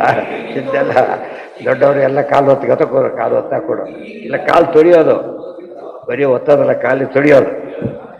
ನೋಡಿ ಯಾರೋ ಒಂದು ಫೋಟೋ ತೆಗೆದು ಕೇಸ್ ಹಾಕಿದ್ರೆ ಅವನ ಮೇಲೆ ಇಲ್ಲ. ಯಾಕೆ? ಅವರೇ ಇಷ್ಟು ಹೇಳ್ತಾ ಇರೋದು, ಕಾಲು ತೊಳಿಬಾರ, ಸಾಕಾಗ್ಬಿಟ್ಟಿದೆ, ಕೈಲಿ ಹೊತ್ಬೇಡ, ಸಾಕಾಗಲ್ಲ, ಕಾಲು ತುಳಿಯೋದು. ಜೋರ ತುಳಿಯುತ್ತೆ ಕೆಲವು ಸಲ, ಇನ್ನೂ ಜೋರ ತುಳಿ. ಪಾಪ ಬರುತ್ತಾ? ಬರೋದಿಲ್ಲ. ಯಾತಕ್ಕೆ? ಅವರೇ ಹೇಳಿರೋದು. ಅವ್ರು ಹೇಳಿದೆ ಮಾಡಿದ್ರೆ ಭಾರಿ ದೊಡ್ಡ ಪಾಪ ಬರೋದು.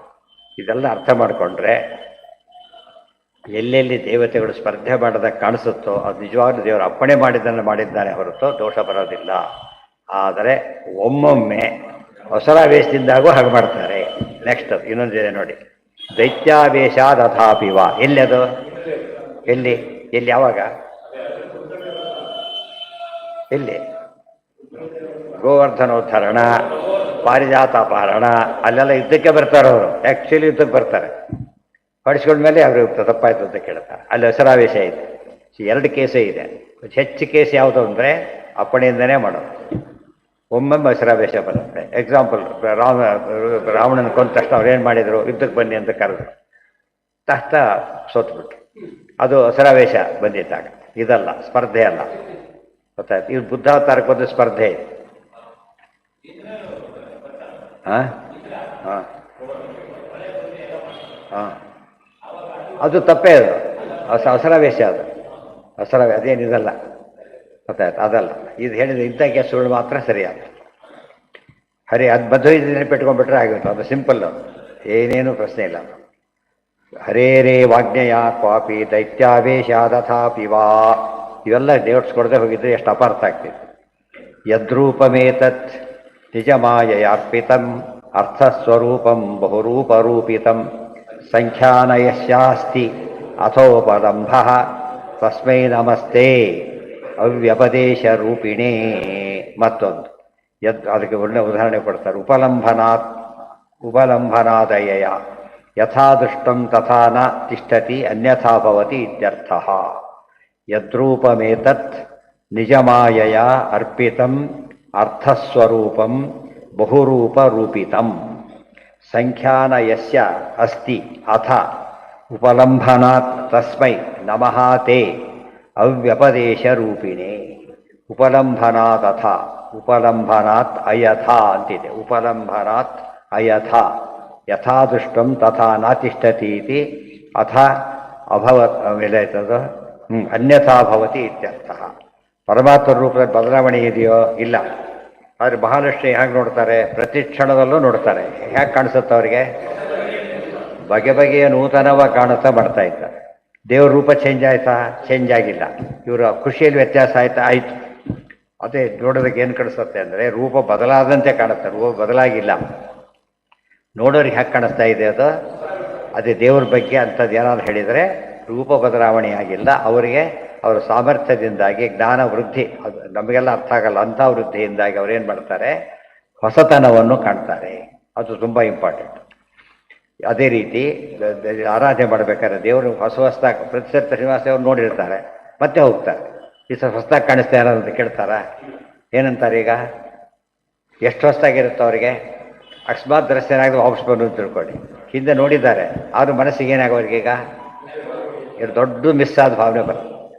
ಅದೇ ರೂಪ ಎಷ್ಟು ಸತ್ತು ನೋಡಿದ್ರು ಕೂಡ ದೇವ್ರಿಗೆ ಏನಾಗುತ್ತೆ? ನೋಡಿ ಏನು ಸತ್ತು ನೋಡಿದ್ರು ಕೂಡ ನೋಡಬೇಕು ಅಂತ ಅದೆಲ್ಲ ಬಿಟ್ಟುಬಿಟ್ಟು ಊಟನೇ ದಿವಸ ಅನ್ನ ಸಾರು ತಿಂತಾರೆ. ಹೊಸದಾಗಿ ಕಾಣುತ್ತಾ? ಅದು ಇಲ್ಲ. ಅದು ಇದೇನು ಮಹಾಂತ ಅನಿಸುತ್ತಾ? ಕಾಯ್ತಾ ಕೂತಿರ್ತಾನೆ, ಹಾಕಿದ್ರೆ ಸಾಕು ಅಂತ. ಏನು ಹೊಸ್ತಾನ? ಅದೇ ಯಾಕೆ? ಅದೆಲ್ಲ ಸರಿಯೇ. ಹಸಿವೆಯಿಂದಾಗ ಹೇಗೆ ಕಾಣಿಸುತ್ತದು? ಆಮೇಲೆ ನೋಡಿದ್ರೆ ಬೇಡ, ಬೇಡ ಅಂತ ಹೇಳಿ ಅದನ್ನೇ ಬೇಡ ಅಂತ. ದೇವ್ರ ಬಗ್ಗೆ ಎಂದೂ ಹಾಗೆ ಅನಿಸೋದೇ ಇಲ್ಲ. ಯಾತಕ್ಕೆ? ಎಷ್ಟು ಮಾಡಿದ್ರೆ ತೃಪ್ತಿ ಆಗೋದೇ ಇಲ್ಲ. ಆದ್ದರಿಂದ ಹಾಗೇ ಇರ್ತಾರೆ ಹೊರತು ರೂಪ ಬದಲಾವಣೆ ಇಲ್ಲ. ಮೇನ್ ಪಾಯಿಂಟ್ ಇದು. ರೂಪ ಬದಲಾವಣೆ ದೇವರಲ್ಲಿಲ್ಲ. ಯಾವ ಚೇಂಜು ಇಲ್ಲ. ಒಂದೇ ರೀತಿ ಇರ್ತಾನೆ. ನೋಡೋರಿಗೆ ಮಾತ್ರ ಹಾಗಾಗುತ್ತೆ. ಯಾತಕ್ಕಾದ್ರಿಂದ ಅವರ ಜ್ಞಾನದಿಂದಾಗಿ ಆಗುತ್ತೆ ಹೊರತು ಬೇರೆ ಅಲ್ಲ. ಜರಾಯುಜಂ ಸ್ವೇದಜಂ ಅಂಡಜೋದ್ಭಿಜಂ ಉದ್ಭಿಜಂ ಚರಾಚರಂ ದೇವರ್ಷಿ ಪಿತೃಭೂತ ಭೇದಂ ಜೌಖಂ ಕ್ಷಿತಿಃ ಶೈಲ ಸರಿತ್ ಸಮುದ್ರ ದ್ವೀಪಗ್ರಹಕ್ಷೈ ಇತ್ಯಭಿಧೇಯ ಏಕಃ. ಎಷ್ಟಿದೆ ನೋಡಿ. ಸರ್ವಶಬ್ದ ವಾಚ್ಯತ್ವ ಹೇಳ್ತಾರೆ. ಜರಾಯುಜಂ ಸ್ವೇದಜಂ ಅಂಡಜ ಉದ್ಭಿಜ್ಯ ಚರಾಚರಂ ದೇವರ್ಷಿ ಪಿತೃಭೂತ ಭೇದಂ ಜೌಹು ಖಂ ಕ್ಷಿತಿಃ ಶೈಲ ಸರಿತ್ ಸಮುದ್ರ ದ್ವೀಪ ಗ್ರಹ ರಕ್ಷ ಇತ್ಯಾಭಿಧೇಯ ಏಕಃ. ಯಾವುದೇ ಹೆಸರಿಂದ ಕರೆದು ದೇವರಿಗೆ ಹೆಸರಾಗುತ್ತದು. ಸರ್ವಶಬ್ದ ವಾಚ್ಯತ್ವ ಸಮನ್ವಯ ಅಧ್ಯಾಯ ಪೂರ್ತಿ ಅರ್ಥ ಆಗುತ್ತೆ. ಜರಾಯುಜ ಅಂದ್ರೇನು? ಜರಾಯುಗಳಿಂದ ಹುಟ್ಟೋದು. ಅಂಡಜ ಅಂದರೆ ಇದು ಮೊಟ್ಟೆಯಿಂದ ಹುಟ್ಟೋದು. ಉದ್ಭಿಜ್ಜ ಅಂದರೆ ಭೂಮಿನ ಭೇಚ್ ಅಂಕುರ, ಕಾಳು ಹೊಡ್ಕೊಂಡು ಮೇಲೆ ಬರೋದು ಉದ್ಭಿಜ್ಜ. ಆಮೇಲೆ ಅದು ಆ ಬೀಜ ಇಲ್ಲ ಈಗ. ಯಾವಾಗ ಬಂತು ಒಂದು ಕಾಳು ಹೊಡ್ಕೊಂಡು ಮೇಲೆ ಬಂತು ಅಂದರೆ ಕಾಳಿಲ್ಲ ಈಗ, ಹೊರಟೋದು ಬೀಜ ಬಂತು. ಈಗ ಬೆಳೆದ ರೂಪಾಂತರ ಹೊಂದಕ್ಕೆ ಶುರುವಾಗಿಬಿಡುತ್ತೆ. ಜರಾಯುಜ ಇವೆಲ್ಲ ಇದು ಗರ್ಭದಲ್ಲಿ ಕೋಶದಲ್ಲಿ ಹುಟ್ಟಿ ಬರೋದು. ಇದು ಸ್ವೇದಜ ಇವೆಲ್ಲ ಏನು ಸೊಳ್ಳೆ ಗಿಳ್ಳೆ ಎಲ್ಲ ಬರೋದು ಯಾವುದರಿಂದ? ಸ್ವೇದಜ. ಅದಕ್ಕೆ ಕ್ಲೀನಾಗಿದ್ಬಿಟ್ಟು ಬರೋಕ್ಕೆ ಸಾಧ್ಯ ಇಲ್ಲ ಅವಕ್ಕೆ, ಸ್ವೇದಜ. ಆಮೇಲೆ ಅಂಡಜ, ಉದ್ಭಿಜ್ಜ, ಅದಕ್ಕೆ 4 ವಿಧ ಅಂತ ಕರೀತಾರೆ. 4 ವಿಧ ಉಂಟು. ಎಲ್ಲ ಸೃಷ್ಟಿ ಮಾಡೋದು ದೇವರೇನೆ, ಬಟ್ ಪ್ರತಿಯೊಂದು ವಾಚ್ಯನಾದವನು ಪರಮಾತ್ಮನೇ. ಚರ ಅಚರ ಸಮಸ್ತ ಚರ ಪದಾರ್ಥಗಳ ಶಬ್ದಗಳು ಭಗವಂತನೇ ಹೇಳೋದು, ಜಡವಾಚಕ ಶಬ್ದಗಳು ಭಗವಂತನೇ ಹೇಳೋದು. ಘಟ ಪಟ ಅವು ಕೂಡ ಏನರ್ಥ ಅರ್ಥ ಮಾಡಿಕೊಂಡ್ರೆ ದೇವ್ರ ಪರ ಅರ್ಥ ಮಾಡಬೇಕು. ದೇವರು ಜಡ ಅಲ್ಲ, ಅದು ಜಡ ಶಬ್ದ ವಾಚ್ಯ.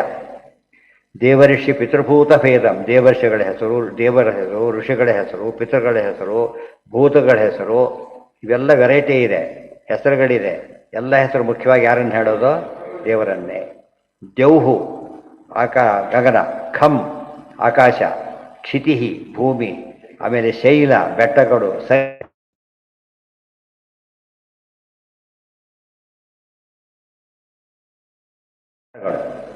ನಕ್ಷತ್ರಗಳು, ಆಮೇಲೆ ಇವೆಲ್ಲ ಅಭಿಧೇಯ ಏಕಃ.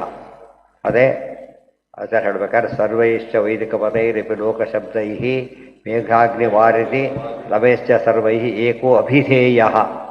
ಐದರೇ ವಾಕ್ಯದ ಕೊನೇ ಮಾತದು. ಏಕೋ ಅಭಿಧೇಯ. ಅಭಿಧ ಅಂದರೆ ಹೆಸರು, ಅಭಿಧೇಯ ಅಂದ್ರೇನು? ಹೆಸರಿನಿಂದ ಹೇಳಲ್ಪಡುವುದು, ವಾಚ್ಯ ಅಂತ ಅರ್ಥ. ಈ ಶ್ಲೋಕ ಸರಿಯಾಗಿ ನೆನಪಿಟ್ಟುಕೊಂಡ್ರೆ ಐತರೇಯದ ಅರ್ಥ ಇದೆ. ಸರ್ವಾಂತರ್ಯಾಮಿಕತ್ವಾತ್ತು ಸರ್ವನಾಮ ಹರಿ ಸ್ವಯಂ ನತು ಸರ್ವಸ್ವರೂಪತ್ವಾತ್ ರೂಪತ್ವಂ ಉಪಚಾರತ ಇತಿ ಚ. ಪರಮಾತ್ಮ ಸರ್ವರ ಅಂತರ್ಯಾಮಿಯಾಗಿದ್ದರಿಂದ ಎಲ್ಲರ ಹೆಸರುಗಳು ದೇವರಿಗೆ ಕಲ್ಪನೆಯಾಗತ್ತೆ ಹೊರತು ಎಲ್ಲವೂ ದೇವರಲ್ಲ. ಗಾಡ್ ಈಸ್ ಎವ್ರಿಥಿಂಗ್ ಅಲ್ಲ, ಗಾಡ್ ಈಸ್ ಇನ್ ಎವ್ರಿಥಿಂಗ್. ಎಷ್ಟು ಡಿಫ್ರೆನ್ಸ್ ಇದೆ.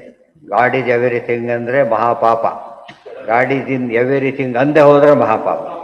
ಇನ್ ಎವ್ರಿಥಿಂಗ್ ಬೇರೆ. ಅದೇ ಎಂಬುದ ಹಾಲೇ ಪಾತ್ರೆ ಅಲ್ಲ, ಪಾತ್ರೆಯಲ್ಲಿ ಹಾಲಿದೆ, ಅದು ಸರಿಯಾದ, ಅದು ಸರಿಯಾಗಿ ತಿಳ್ಕೊಳ್ಬೇಕು. ಇಲ್ಲದ್ರೆ ಎಲ್ಲವೂ ದೇವರು ಅಂತ ಹೇಳಿಬಿಟ್ರೆ ದೇವ್ರ ವಿಕಾರ ಹೊಂದಾಗತ್ತೆ. ಜೌಹು ಖಂ ಕ್ಷಿತಿ ಶೈಲ ಸರಿದ್ರ ಸಮುದ್ರ ದ್ವೀಪ, ದ್ವೀಪಗಳ ಹೆಸರು, ಗ್ರಹ ವೃಕ್ಷ ಇತಿ ಅಭಿಧೇಯ ಏಕಃ. ಸರ್ವಾಂತರ್ಯಾಮಿಕತ್ವಾತ್ತು ಸರ್ವನಾಮ ಹರಿ ಸ್ವಯಂ ನತು ಸರ್ವಸ್ವರೂಪತ್ವಾತ್ ರೂಪತ್ವ ಉಪಚಾರತಃ ಇತಿ ಚ. ಯಾರೋ ಹಾಲು ಕೇಳ್ತಾರೆ, ಕೊಡ್ತಾರೆ. ಏನು ಹಾಲು ಕೇಳಿದ್ರೆ ಲೋಟ ಕೊಡ್ತಿರಲ್ಲ ಅಂತಾರ, ಯಾರೋ ಅಂತಾರ. ಅವ್ರು ಏನು ಗೊತ್ತು? ಅದ್ರೊಳಗೆ ಹಾಲಿದೆ ಅಂತ ಗೊತ್ತು ಅವ್ರಿಗೆ. ಅರ್ಥ ಆಯ್ತಾ? ಬದಲಾದ್ರೆ ಏನು ದೊಡ್ಡ ಗಲಾಟೆ ಬಿಸ್ಬಿಡೋದು ನಡೆಯುತ್ತೆ. ಹಾಲು ಕೇಳಿ ಲೋಟ ಕೊಡ್ತಿದ್ದೆ ಅಂತ ಕೇಸ್ ಹಾಕೋದು. ಆ ಕೋರ್ಟ್ ಬೈದು ಕಳಿಸ್ತಾರೆ ವಾಪಸ್. ಅವ್ರನ್ನೇನಂತ ಬುದ್ಧಿ ಎಷ್ಟು ಇಲ್ಲ ನಿನಗೆ ಅಂತ ಹೇಳಿಬಿಟ್ಟು. ಪುಣ್ಯಕ್ಕೆ ಯಾರು ಹಾಗೆ ಮಾಡೋದಿಲ್ಲ. ಅಲ್ಲಿಗೆ ಇನ್ನೂ ಸ್ವಲ್ಪ ತುಂಬ ಇದೆ, ನಾಳೆ